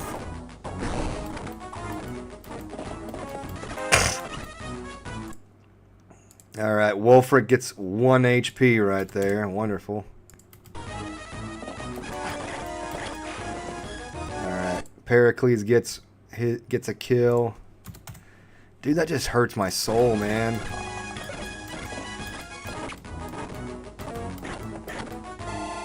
Pericles gets a 2nd kill. And a level up. And if you guys remember, I literally benched him on the last map. Well, I didn't bench him, but I have him, you know, basically hanging out at the back door. You know, looking at my back door.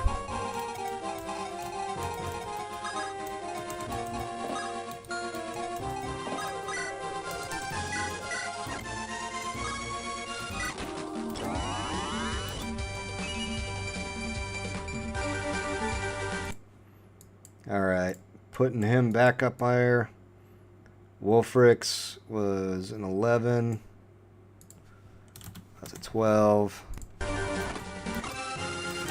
Oh man, that just hurts the soul, dude.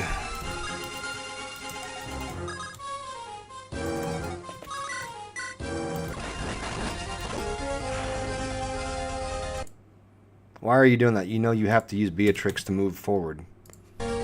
Yes, I know that. Well, then why are you doing that, dude? I don't know, bro. I don't know.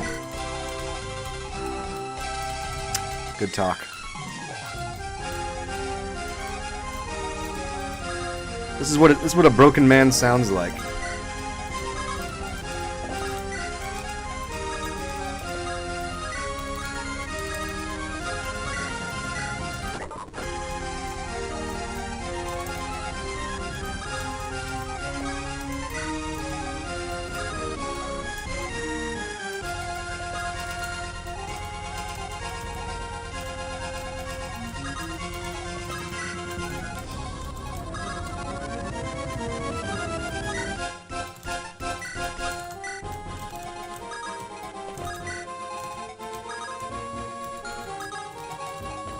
I left Fango at the back. I'm just going to leave Fango and Pericles back at the back.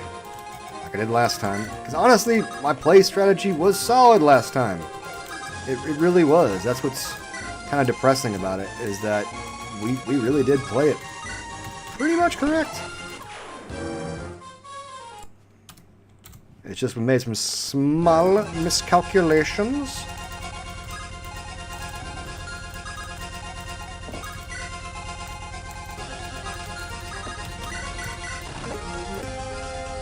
My boy Jingy.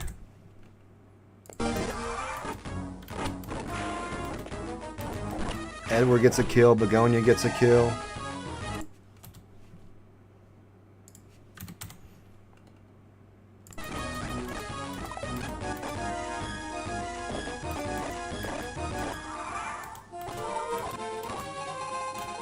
Good news is, though, that I get to clear out a second Arbalisteer. And I get 2 points. Okay, for Fida.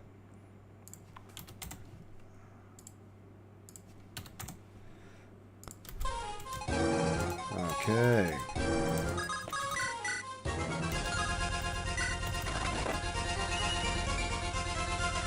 Pluto gets his 20, and then hits 2. Next turn, he promotes. And then we're just going to leave Fango at the back here, just hanging out by himself, just pulling his own pud.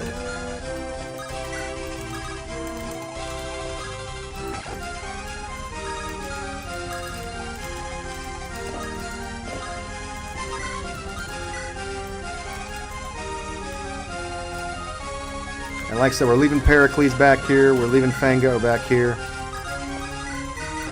We're leaving Terzias with them. Just kind of do your thing.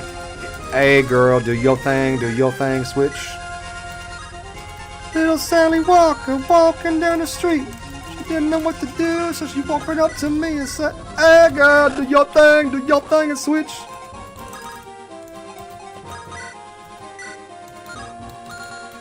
Do I have a way to not kill?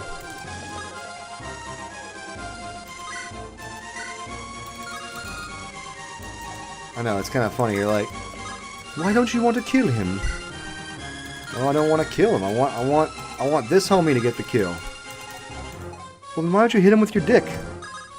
I've tried. You've tried hitting him with your dick. I've tried hitting him with my dick.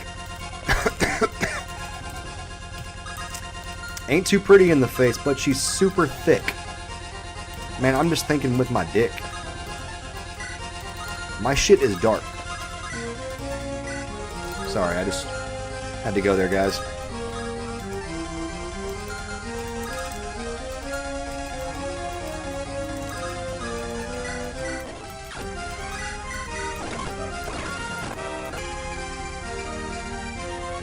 Well, that's a great level up.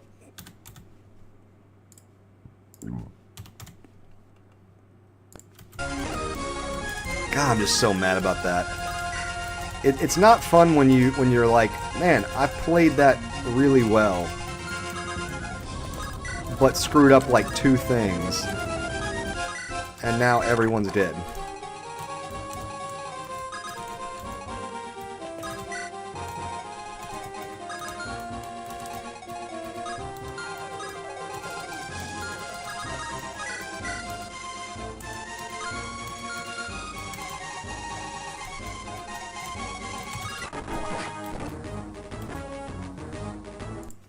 But that's why they call it RN Jesus.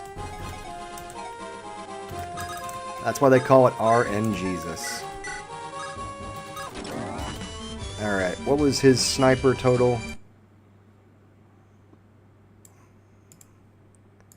When I promoted him, what did I total him at? 16. Okay, so 18. Golly, that was so sad. Yeah, I'm still on it. I'm still bitter. They call me unforgiven.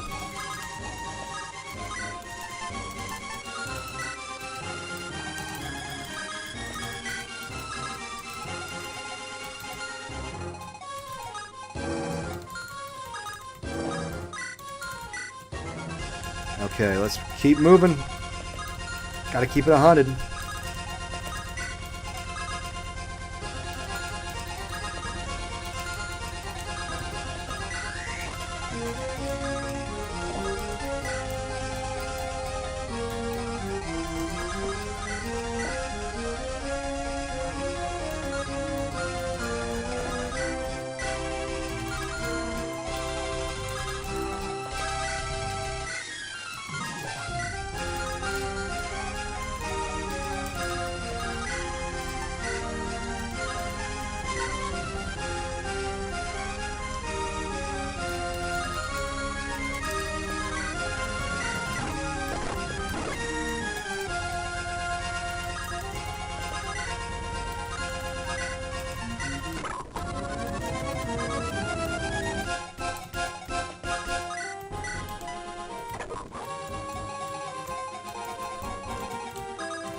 I'm amazed at how like bitter I got from that.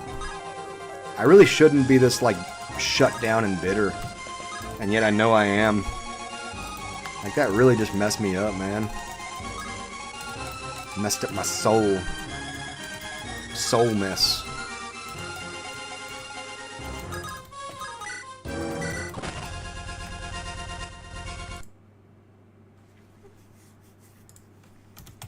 It really did. It took a lot of wind out of my sail right there. But I'm getting back. I'm getting back up in that ass with the resurrection. It's a group harder than an erection that shows more affection. Alright, so being smarter-ish going forward. I know that, honestly, nobody wants to go that direction. It really is. Like, neither direction really is advantageous for anyone. Fango with his second. Alright, and Fango gets a nice 3 spot before he gets to promote. Nice.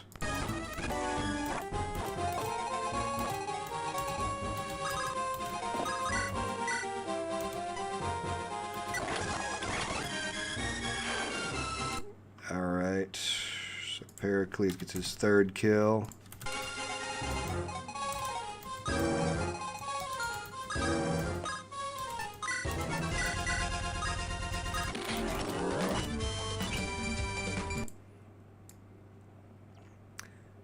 Fango's was 13, so 16.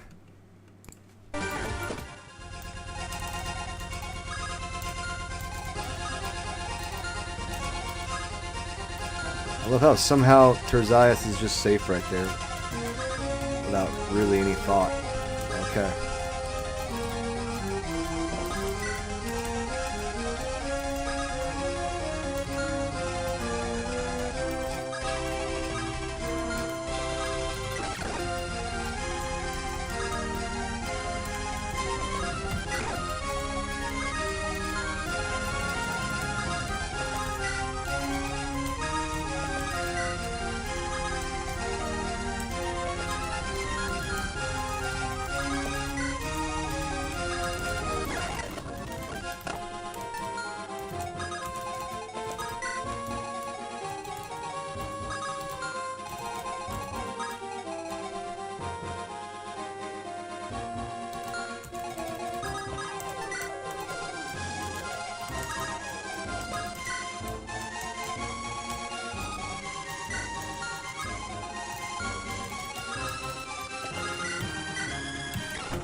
All right.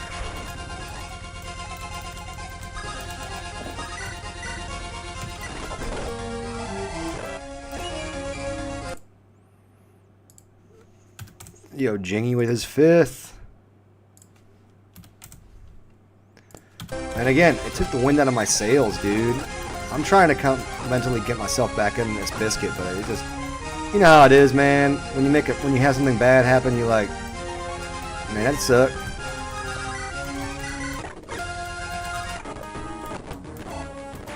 All right, Edward gets his 5th.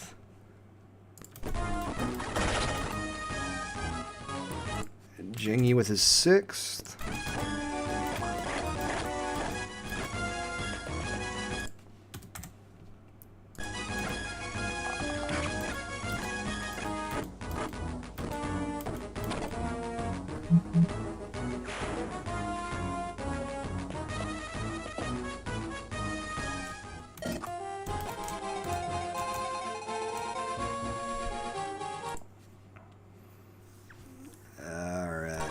So, oh yeah, that was Begonia that dodged. Oh, and then Fango did score that kill.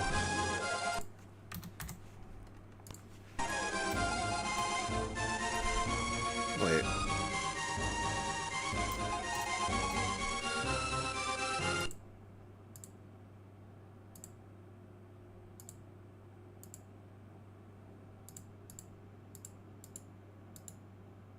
Okay, so that's correct now. We're caught up.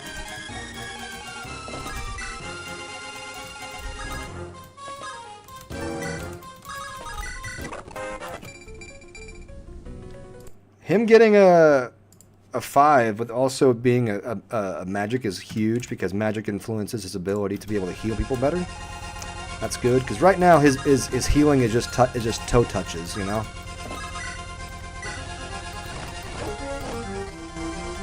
Nice job, Wolfric.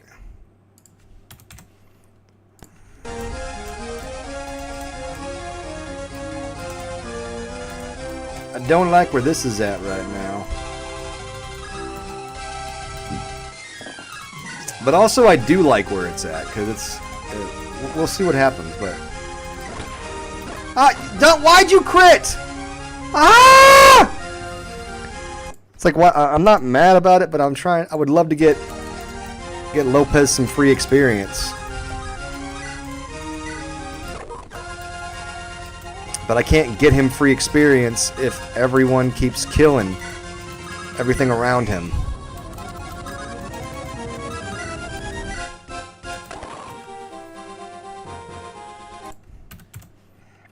Okay, and all 4 Arbalesters are dead. That is good. Now I don't have to deal with them. Alright, Begonia gets a kill and picks up an extra 4 on her stats.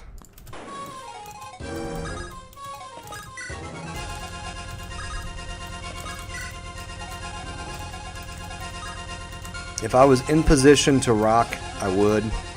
Actually, I am. No, I'm not. Maybe I can get in position to actually counter up those dudes pretty easily. Alright, I have to go pee-pee. So I'm gonna go do that real fast.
Oh, that was a good pee-pee.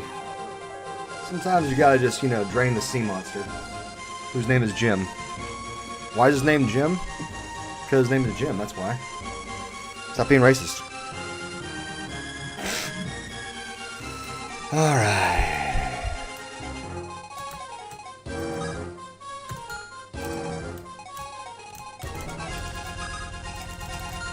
Let's go ahead and just aggro that dude, then intercept him. We have the HP, we can handle it. Just get it over with.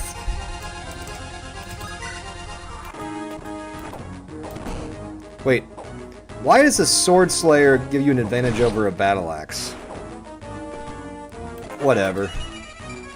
It doesn't matter. I should pay attention to that for the future, but I didn't, and I'm not gonna worry about that right now. But anyway, alright, that was Edward's 6th. Man, this is kind of the issue. I've got a lot of reinforcements popping up at one particular point.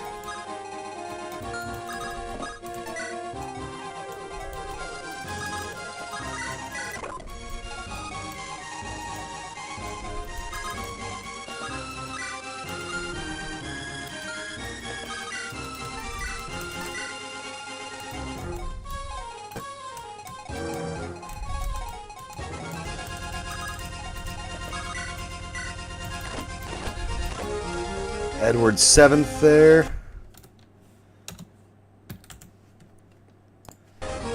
I'm running into kind of the same problem that I had previously, where I've got all these guys running up on me, and I don't really have myself in a position to pick them off.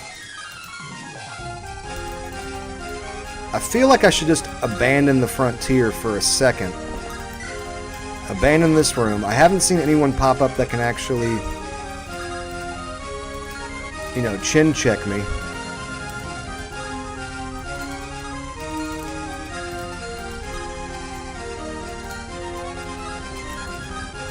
Alright, here's the thing. There's only 2 of them that can actually reach me.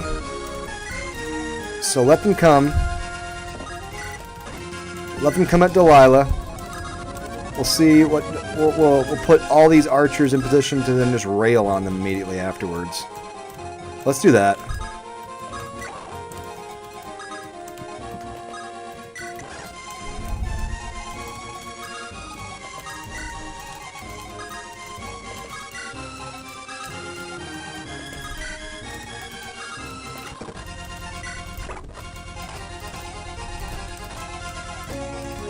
Let's do that. Let's do that. That's what I want to do. Okay? Let's see what you got, Edward. Crit salad. Nice. Okay. And I know overestimating Delilah's ability to tank is what got me the last time. And it's not even that Delilah can tank, it's just that Delilah can dodge. But, you know, enough bad rolls in a row and you're going to get got, you know?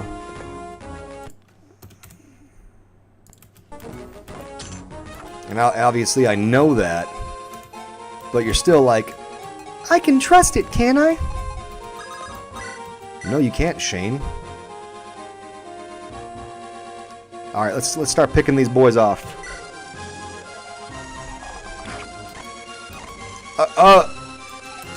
I miscalced. I miscalced.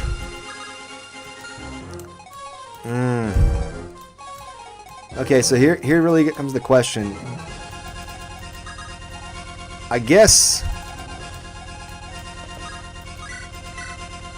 Okay, cool.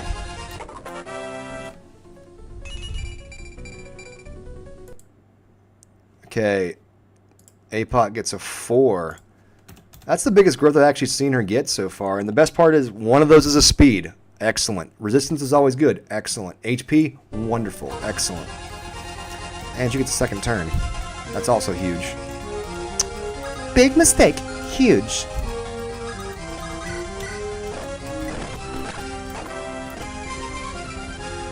Alright, a 4 for Fango.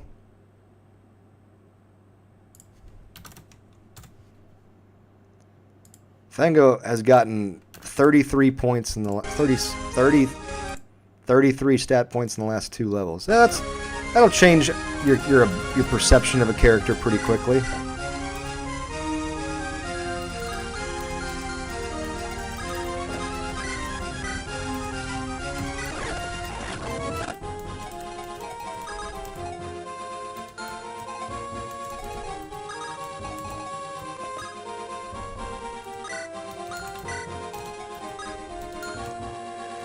Alright, so Pericles had another kill. So that's 5 for Pericles. Alright, so what do I have going on here?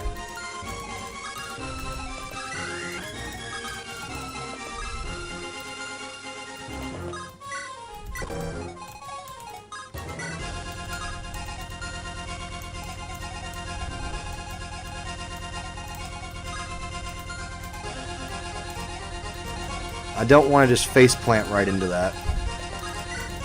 So yeah, let's back up. Regroup. I'm going to leave Apot right here. And then, again, we've got 6 in the box. We have 6 characters that can move. One of those...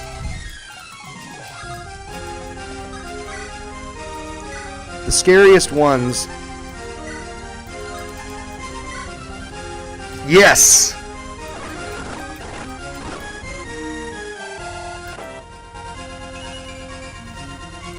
So yeah, the scariest people there for that party makeup are actually the ones I'm going to target right. The ones I'm going to target right now. If I can get rid of these 3, I feel a whole lot comfortable. If I can get rid of more, wonderful. Alright, can't use him against that. I don't want to burn her going into that.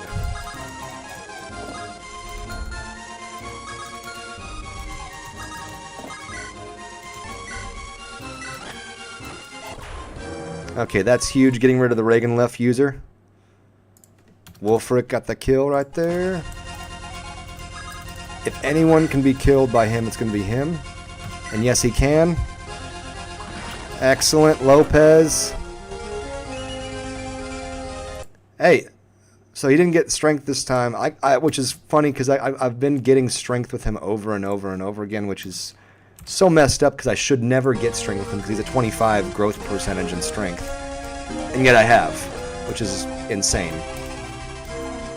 So I got 3 more in the box and I got 3 more character actions. This person is the only person out of the remaining 3 that I'm actually nervous about. And she takes care of it. Oh, wonderful. Okay. That party that wiped Delilah last time is now officially no longer a threat.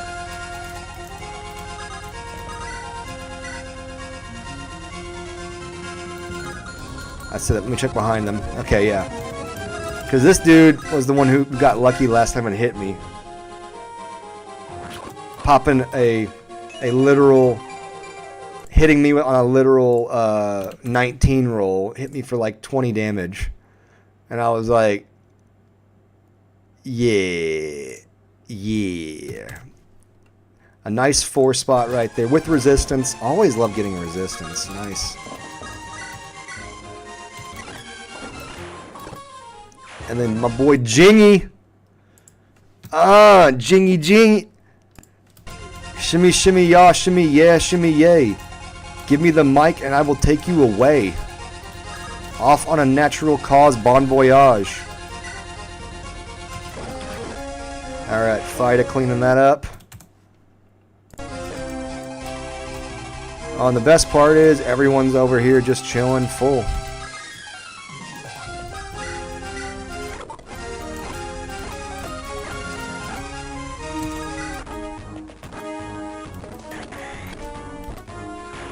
Nice job, Pericles. Oh, what Pericles?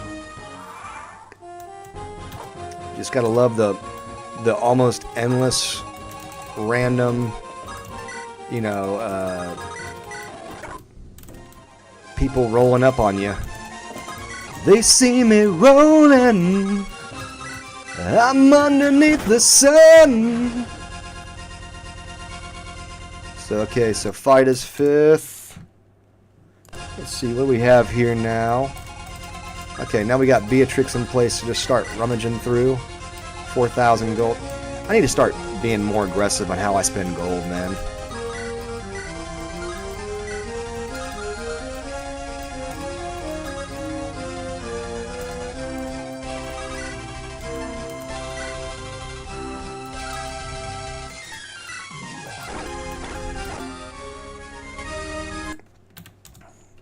I really do need to be more aggressive sometimes when I spend gold, but you know, when you're playing blind, you're like, I don't know, should I use gold? And the answer is yes, you should always use gold. So alright, now I got this side of 7 to deal with.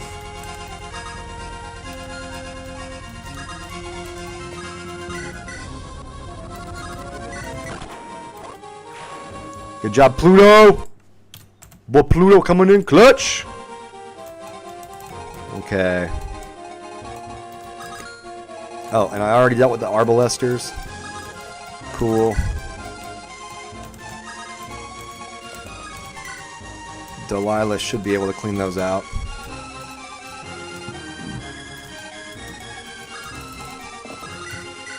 My boy Jingy. Boy Jingy rolling thick. 8th kill on the map.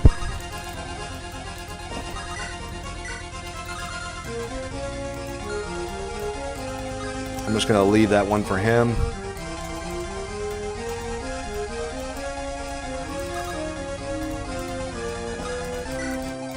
I'm trying to figure out how to go into these guys because, like I said, I have to be, whoever I move into these spots has to be able to tank 3 shots. And that's a lot to tank. So it's going to be like, basically it's going to end up being, I got to throw Jason in there. So I got to throw, for some reason I want to keep calling Barlow Jason. I don't know why. Maybe he just feels like a Jason to me, man. Anyway, so whoever I throw into this spot has to be able to tank 3 shots. 1 from a magic, 2 from those dudes, and I'm just like, man, I don't know who literally can tank 3 shots, because one of the spells is the Segel spell, which is effective against mages, and that's like not good, because that means like I can't just throw Fajang in there, and expect it to work out. It mentally, like, my thought is, you know, my mental thought is I go with throwing Delilah at the line. But again, this is all something that has to be done on enemy turn. And so I gotta be able to take 3 shots on enemy turn. It's really hard to just do, you know?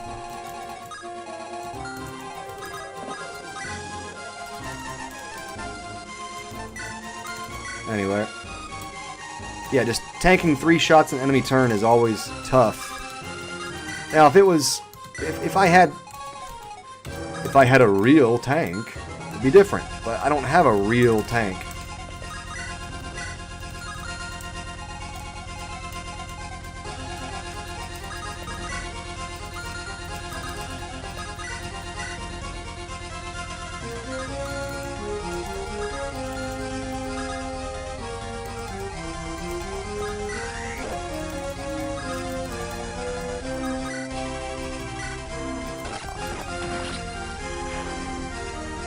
I had a real tank, but then he betrayed my whole entire party. You taco-eating chicken salad lover. Yeah. How's it feel? How's it feel to know that you like Taco Bell? Huh? Probably didn't feel very good knowing that you like Taco Bell.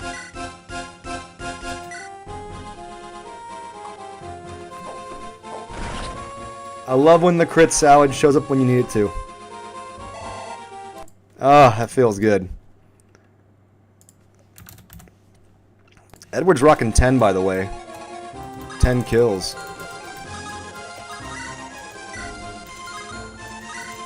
I don't want to burn the vortex. I'm actually going to just back her off. Let's see if I can just finish off this one with Begonia. Yep. Alright, so that's 6 for Begonia on this fight. Alright, everyone's in position.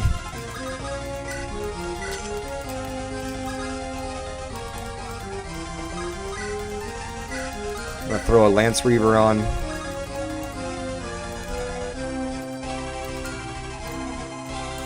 Again, it's like, who the hell do I have that can successfully tank? I don't... This is such a fucking tough one, man. Because this is a really, really tough one. Because I just don't know who can enemy phase tank 3 shots. I mean, I can also, in theory, I could move in on my phase, clean the house, and then move forward. But again, it's a movement constraint scenario where I'm constrained by movement speeds, and then I got to still be able to either deal with or position myself to deal with a spear. coming at me on enemy phase. So I just don't know, man. Like, who could literally eat 3 attacks? Maybe I'm overthinking this, man.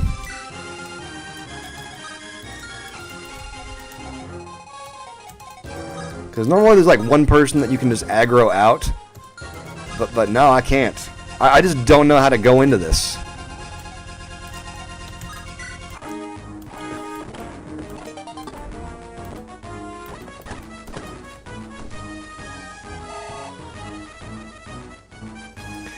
I mean, my only thought is like maybe I could leverage some support bonuses and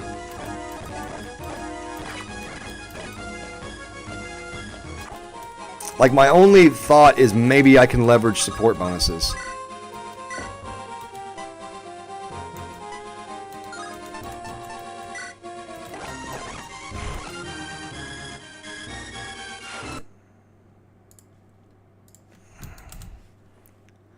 And somehow leverage a really big power spike from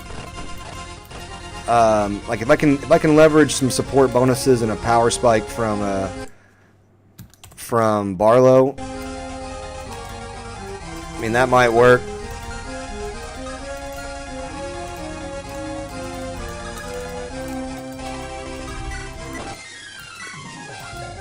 I guess I'm overthinking this because they're literally giving me the Eclipse spell and the Tsunami spell.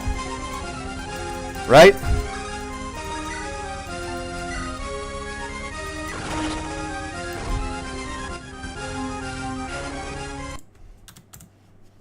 I'm overthinking this, man. I really feel like I'm overthinking this.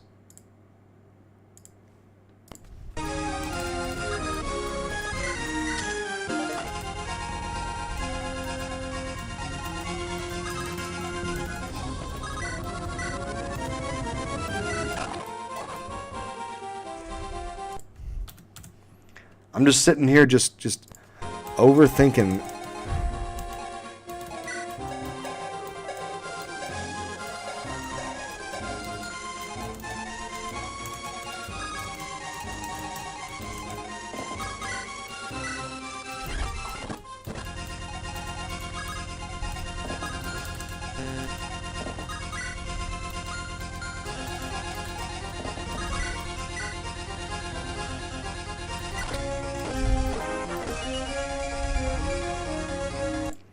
Alright, a nice 5. So Zinyi picks up a 5 spot. Not a 58, a 5. Alright, dude. Again, though, it's just so confusing to me because I'm like, who?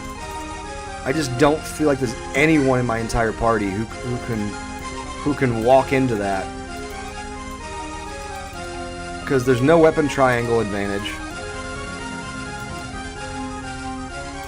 There's just nothing.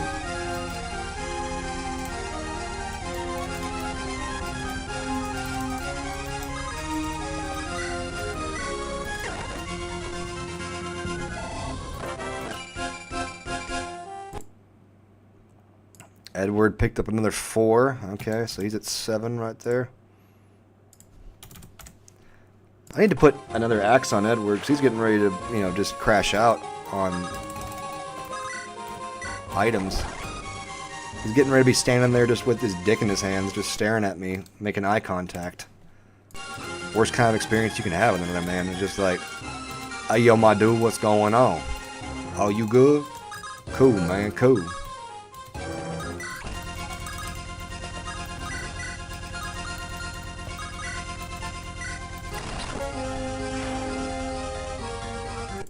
Fida's 6th.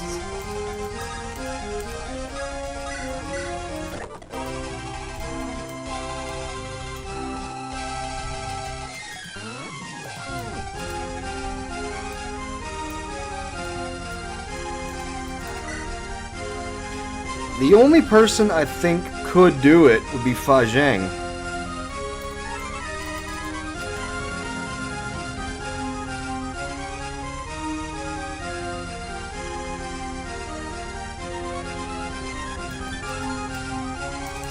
I almost want to try it with Fa Zheng. He's got movement, he's got defense. So he's not going to get doubled by these guys, because 14 speed, what do you have? 17 speed. So yeah, he actually doubles them.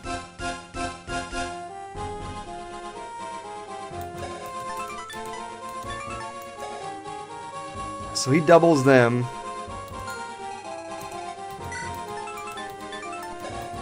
This dude's also a problem anyway, because he's literally... Alright, I'm going to do something... I'm going to... Even though I really should get Barlow over here and utilize Barlow, I'm going to do it. I'm going to do it because he has the Tome Breaker, which means that the guy will have a hard time hitting him even though it's effective. We'll see. We'll see. If I can just clean out enough of them, then I'll feel confident about what has to happen next, you know? I'm okay with a 50. I'm okay with a 50 roll. I mean, I say that right now. It's so yeah, that's 1 down for Fa Zheng. 2 down for Fa Zheng. And this is the guy that I'm scared of. He missed. Tome Breaker coming in clutch.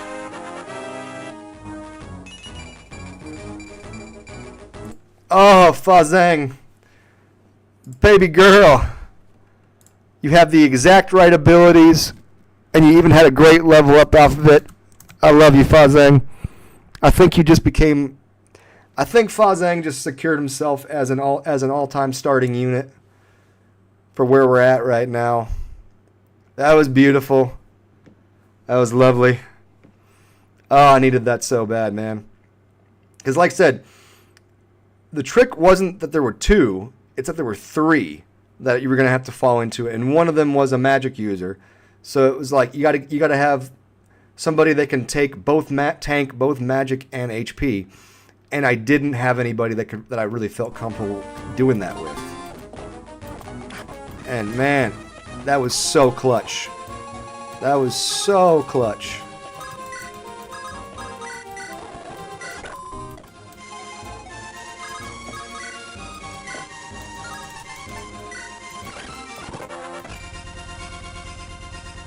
Pericles getting another 2 spot.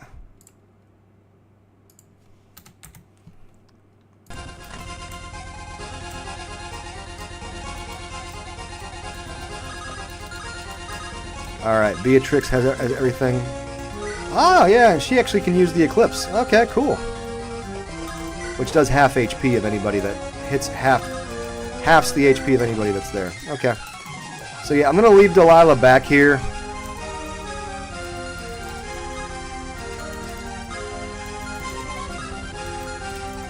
So here's the trick. Now I can, if I have somebody that doesn't use...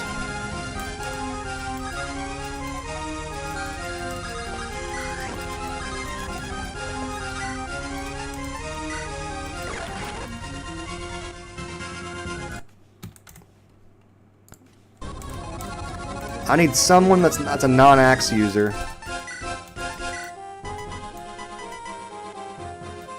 I can put a lance splitter on him. That'll work. Let's do that. Let's put a lance splitter on Edward and then just throw Edward right there. That actually works.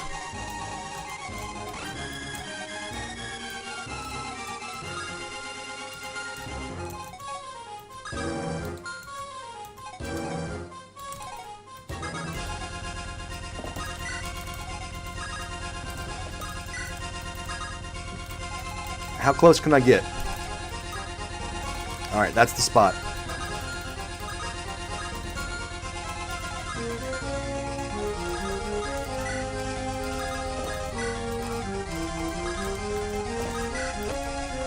Dude, Fa Zheng came in so clutch right there, man. Like, not even funny. Alright, what's the spot? Right there. Okay.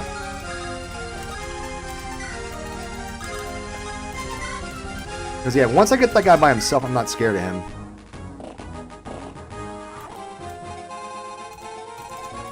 This was the one that I didn't think I opened yet. An arbalest, okay. That actually works out pretty well because I can just send that, and then I have a chance to, you know.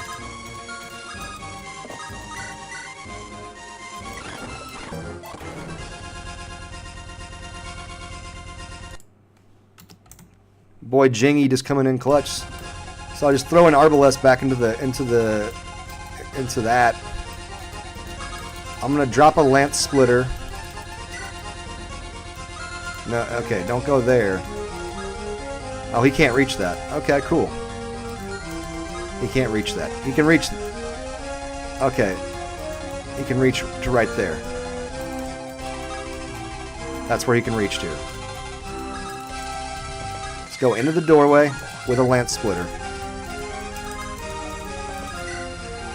Cut a mustard in the library with a wrench.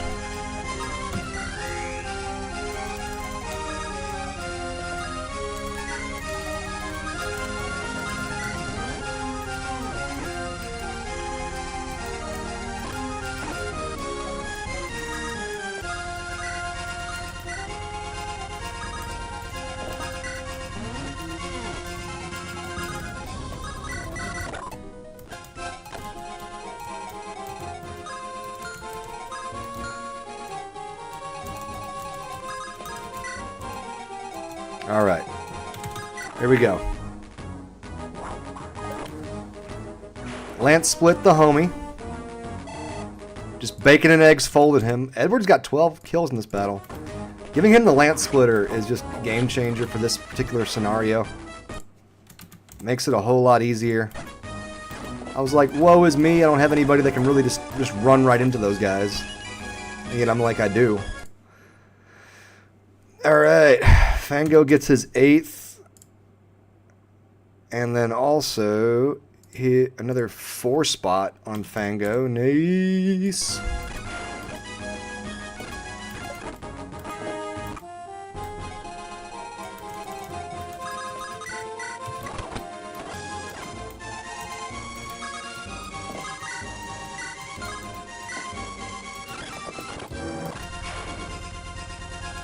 Alright, so another kill for Fango, that's 9 for him, and then another kill for Pericles, that's 9 for him.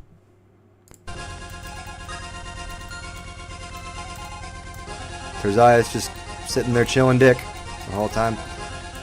I'm giving Terzias shit, but he actually is pretty important to this whole entire plot point. He doesn't actually...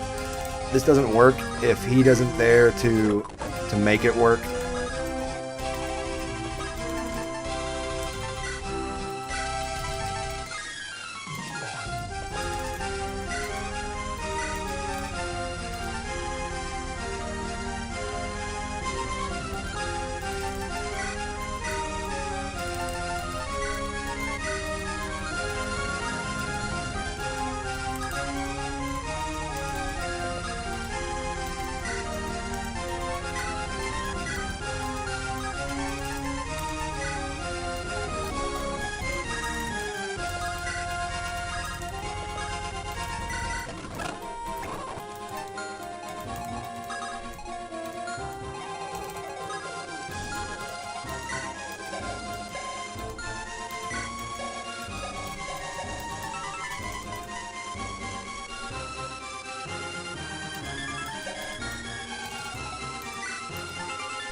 Literally no ability for him to make any kind of contact.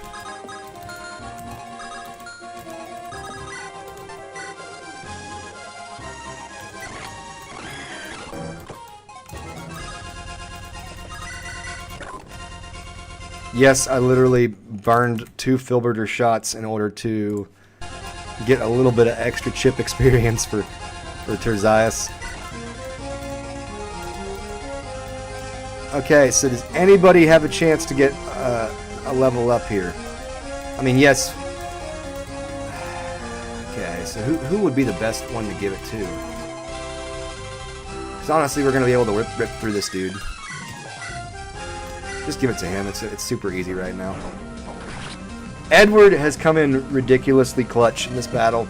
I was super non-committed to him at first, and then this battle just happened, and it's been just this time around especially, and then handing him the lance splitter. That was absolute game changer, putting the lance splitter on him, and then of course Fazang on the other side, just absolutely barreling it. My Lord have mercy. That puts us at the end of this battle. A long battle. Not so much that it was long, it's just that I screwed up so bad. I was so mad about that. This time around, Lopez didn't get really any action, and that kind of sucks. But we did get the 3 units promoted we wanted to in this fight, which was Pluto, Wolfric, and Fango.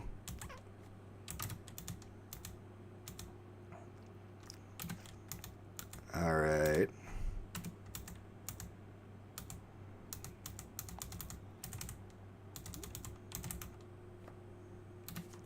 I will say I'm a little.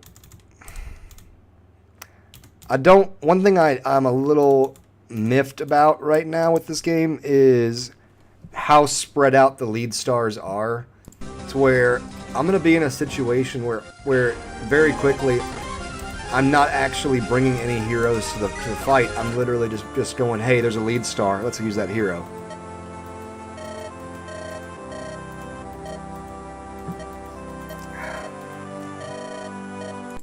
You know, that's where we're probably at, is just like, hey man, this character has a lead star. We're gonna keep them in the fight, you know? And that's not really good tactics, I don't think.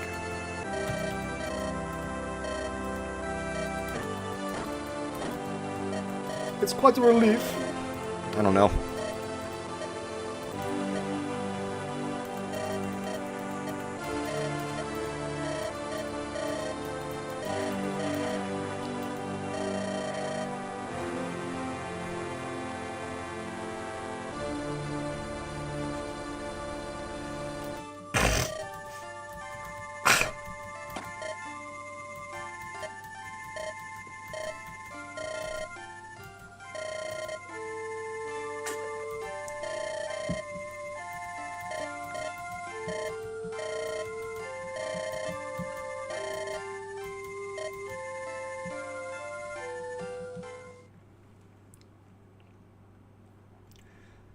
The Citadel.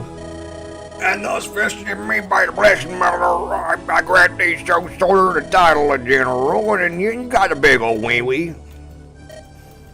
Thank you very much. I do have a giant wee-wee. Pardon me, I have the biggest wee-wee there is. Cough. You stand really good looking.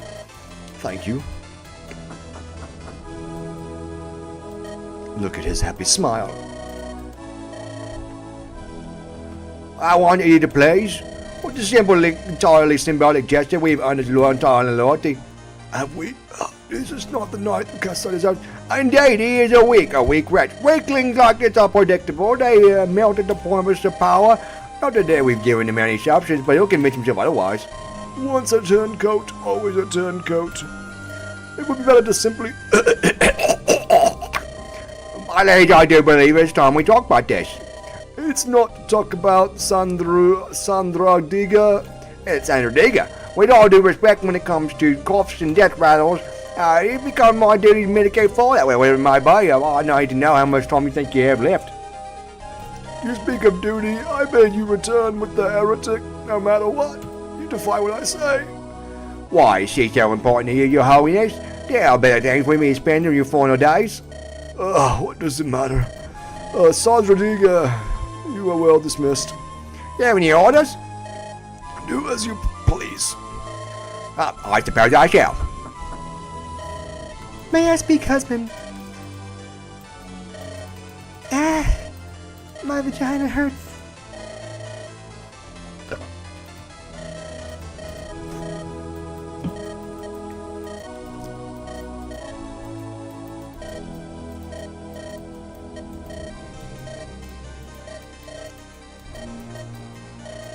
The ignorant should not be speaking of things he can't comprehend.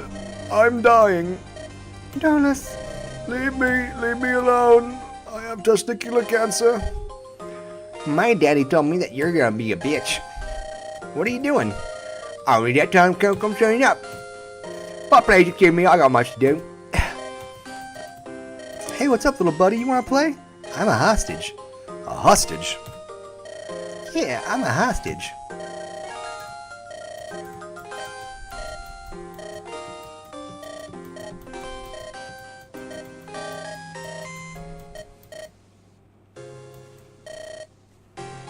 I would hope so.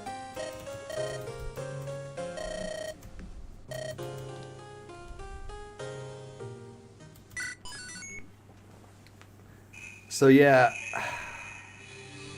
Kyra's actually getting ready to cross the 200 point.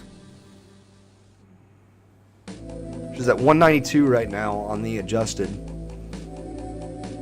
I haven't looked at my Onderon Saga playthrough. Granted, the Onderon Saga, I know you can go to 80 on HP. I don't know if I can break 60 on HP yet. I kind of want to find out very quickly. Let's go over the plan one more time. Once we get to the forest, we'll arrive at the Hydrant Gate. We should be able to, like, storm the place and, start causing a ruckus. And once we get in there, we'll start breaking some shit up, and then just, cause a tumor. Agreed. Let's go. Colonel Alaster. Oh, Colonel Alaster was the one that had the five lead stars.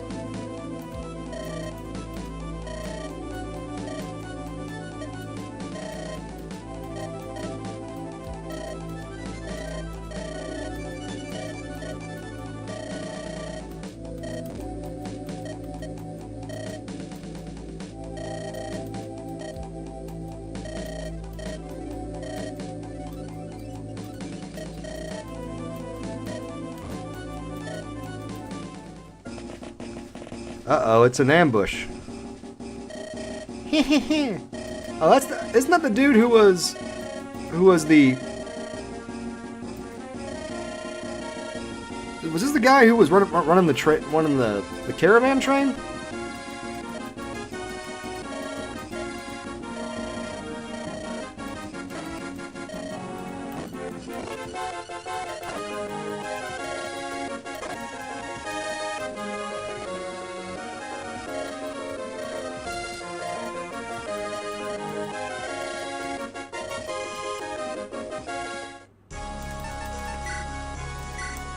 This is kind of interesting because, okay, we got Big Dick Dan and Jason up there. Oh, a Seraph robe. I like seeing that. Oh, and a free Shamshir if I can get it. Okay, interesting. Are these gonna be ones that I have to talk to get?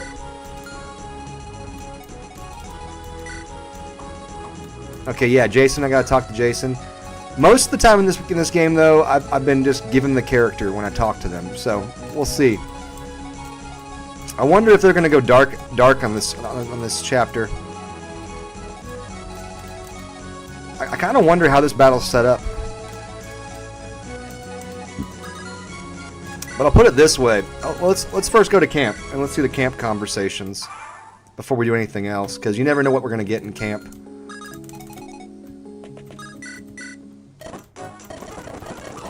Okay, they've been working for the past few days. Okay, nothing. We didn't get shit. Okay, not a big deal.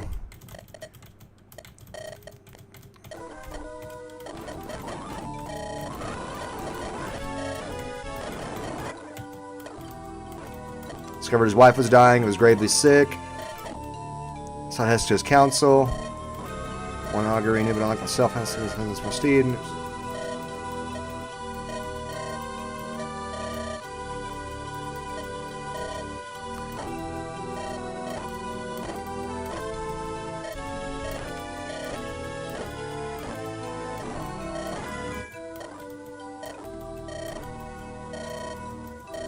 Nothing changes. You saved Rebio's life. Okay, thank you, Kyra. Strength by 1. Nice. That makes it a little bit easier to... That makes it a little bit easier to field Pericles.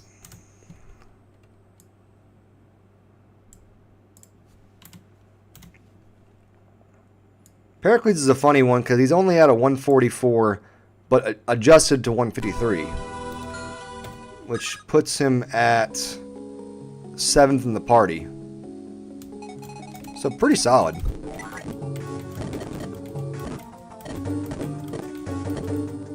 Okay, last time this happened, I gave him money, and then like he got an all +1. This will be very interesting.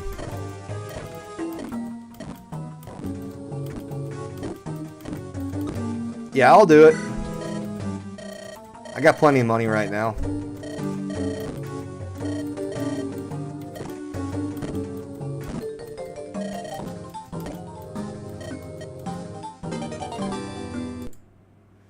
All increased by +2.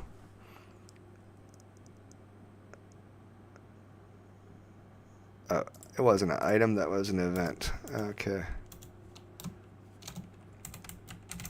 That is funny. So Laertes has terrible growth rates, but he has insane events. So from just giving him like, I've given him like 2K, and he's bumped himself 24 off of those 2 bumps. Now granted, he's still, even with that 24 bump that he's gotten total out of battle, he's still really far low. But that's a very huge difference between what he was. Because, you know, his growth rates, well, they're not terrible.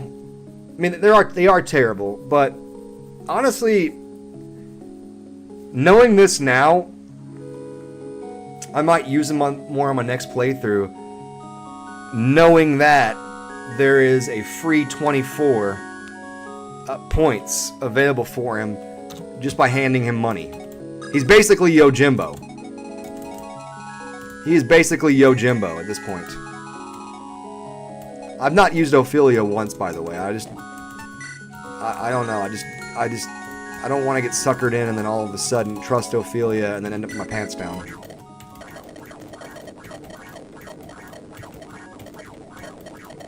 I'll be honest with you. I know there's parts of plot that are in these, but I'm just not interested in reading all of this.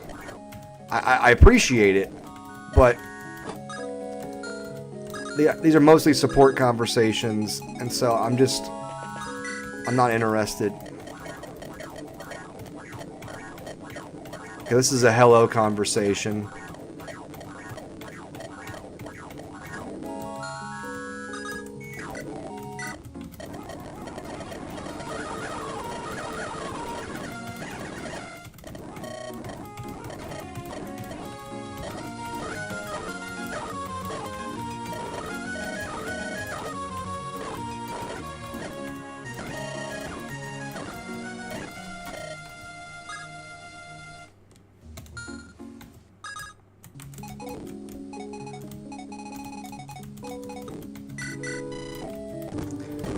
Hello there, my name is Zacchaeus. I have a tiny wiener. So the question is, you know, next time around, would you get the opposite one? The opposite lord? Probably not, I don't know. You're a big girl. That's what he's probably saying right there. So vexing. I love how it said support level increased. That's funny. So they have a B support. Oh, okay. That's interesting because it's only a support. It's only support for Zacchaeus. It's not for Teresa. That's interesting. That's really cool.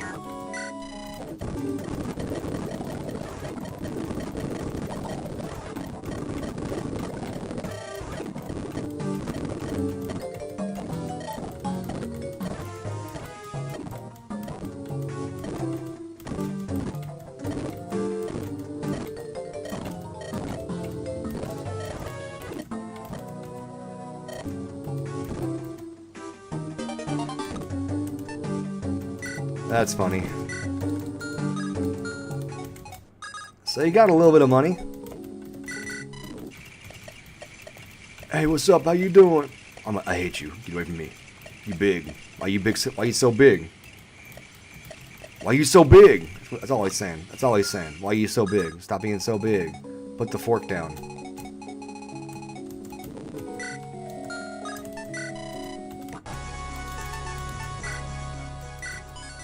So that's really funny. Laertes has been given 24 free stat points this entire campaign from paying him at the camp. All right, let's go clean up the money situation.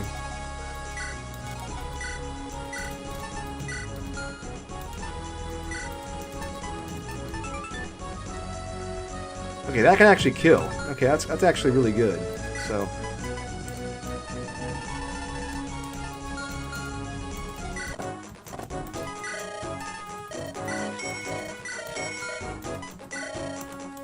Oh, nice! And it's expanded now to have actually steel weapons. That's really good. It's good because someone like Pluto needs the steel weapons to kind of kill right now.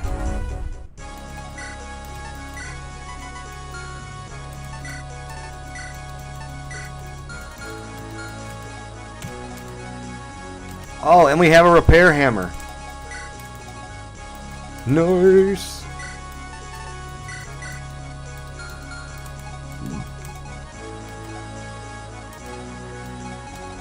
I see a lot of low-level fighters, so I really kind of want to.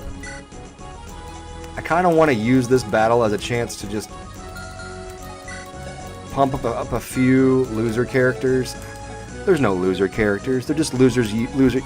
Shut up. I know that sounds dumb. It's like, why would you do that? It's just fun sometimes. And honestly, I've been getting way too wound up in the lead star bullshit. So like, look, if I literally just base this off of, oh well, he has a lead star, I gotta field him. This turns into my party.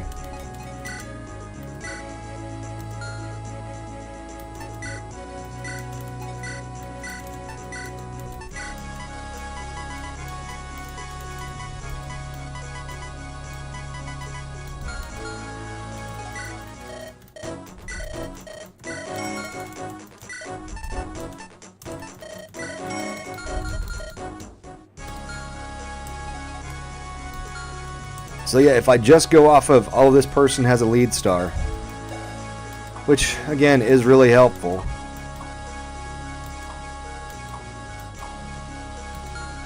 One, two, three, 4, 6, 7, 8. I go off of that. I have 8 lead stars. Wonderful. But I'm also taking up 8 of my unit slots to do it. Which means you don't get to have as much fun. I kind of want to screw around in this battle. I want to just bench a lot of solid studs. I'm gonna do it, even though I'm playing into a bunch of rogues. I'm gonna do it. I'm gonna bench a bunch of people I shouldn't be benching, just so I can have a little bit of fun.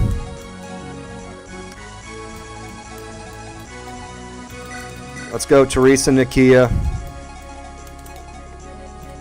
Let's go Cimerius. Fuck it, let's go Kairos. I haven't used her one time yet.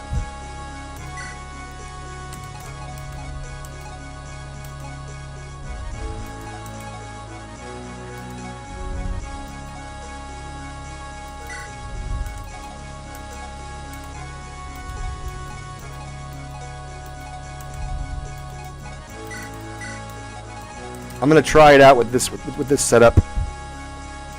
Rolling with a bunch of characters that I really should not be rolling with.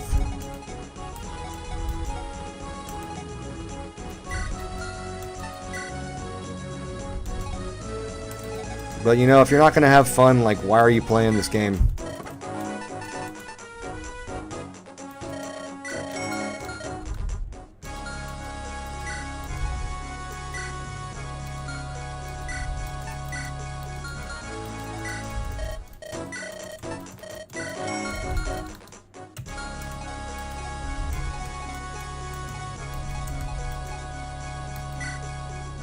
I mean, Nakia is literally one conversation away from like one turn away.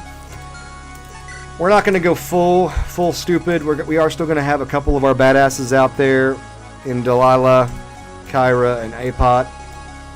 I am going to bench my tanks. I say tanks. I don't really have any tanks right now, but my most frequent frontliners, which are Begonia and Edward, as well as, you know, where's Fango? As well as Fango.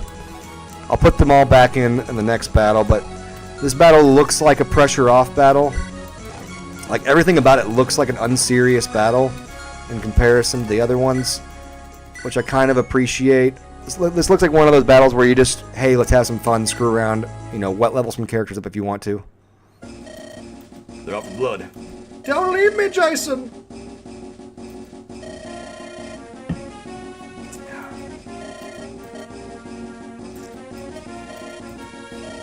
Envious of a sad sack like you? Why do you have such a bad smell? You smell like my dead dad. No, don't leave me! When we reach the next village, we're parting ways. If you keep me alive, I will double your payment, and then I will punch you in the dick. Why are you dick punching me, bro? These are the questions.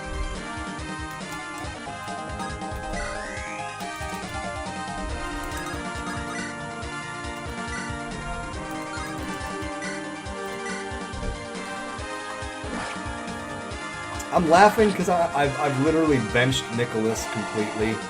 There are so many good characters in this game as far as, like, even when I screwed up and invested super heavy into solder, and then just woke up and was like, oh great, I invested heavily into solder, and now I have nothing.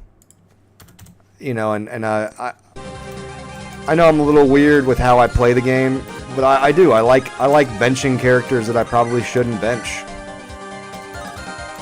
just to then bring them back in the late third act for no reason, you know? Why not?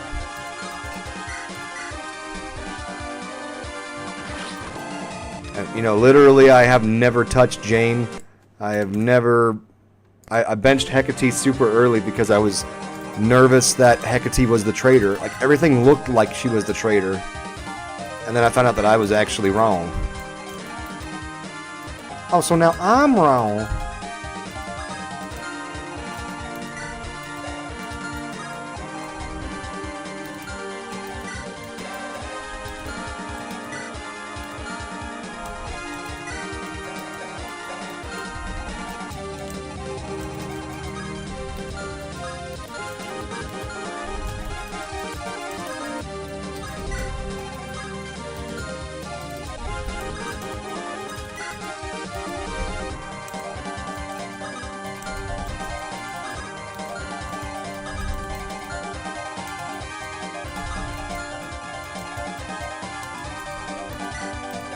Oh shit, we got an energy ring, we got spirit dust, and we got a speed wing. Alright, we've got those three. I'm guessing they're going to want to go over here as quickly as possible. I need to get those homies.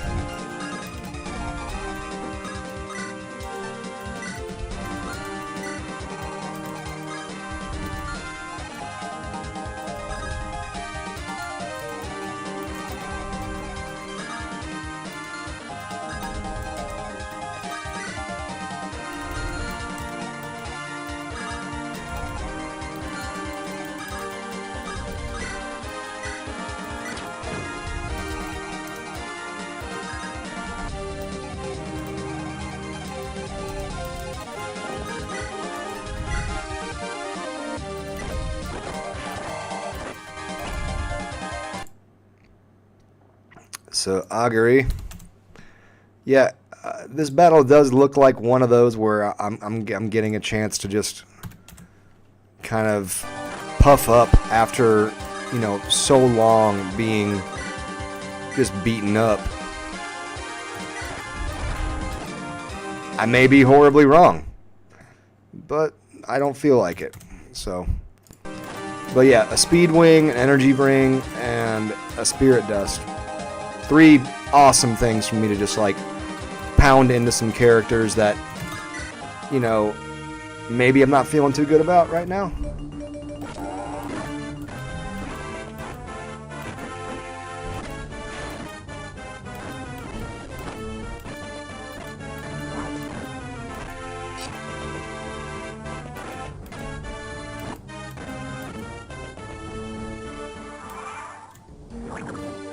Okay, damn. I need to move quickly if I want to catch those. If I want to catch those 3.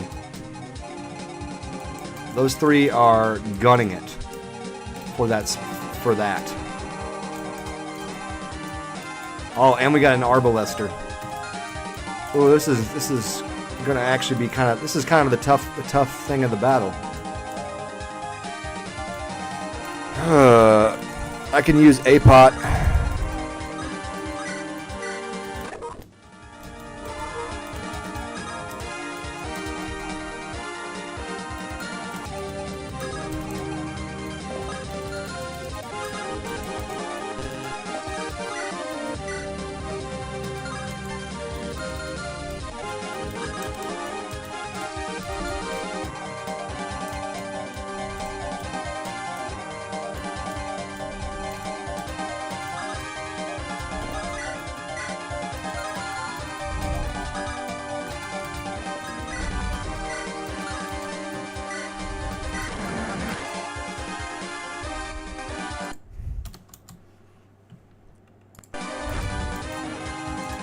Alright, so we got a pot there.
I know I'm being stupid and wasting a bunch of, you know, easy XP on a bunch of characters I'm not going to use in the end game.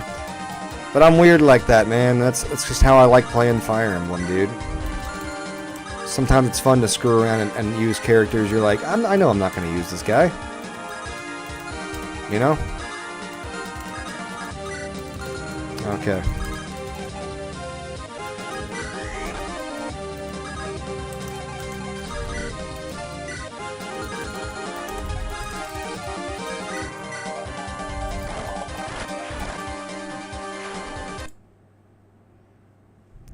But again, the way I look at this battle, everything about this battle makes it look like this is a chill out, relax, take your foot off the gas, you know, have a chance to to refocus some shiznickel, use some characters you haven't used in a while. And what's funny is that Kairos was the early game carry for me, but you know his growth rates were just not working out, so I just eventually benched him in favor of others, and then he gets a 5 right here. And you're like, well, I mean, I guess you can do that. Who's close to a level up?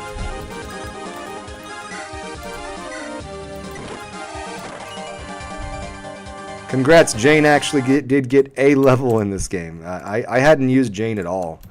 So, it's just part of it because I wasn't Iron Manning, you know? If I was Iron Manning, it'd be different, because when you're Iron Manning, there's things that work and things that don't work, you know?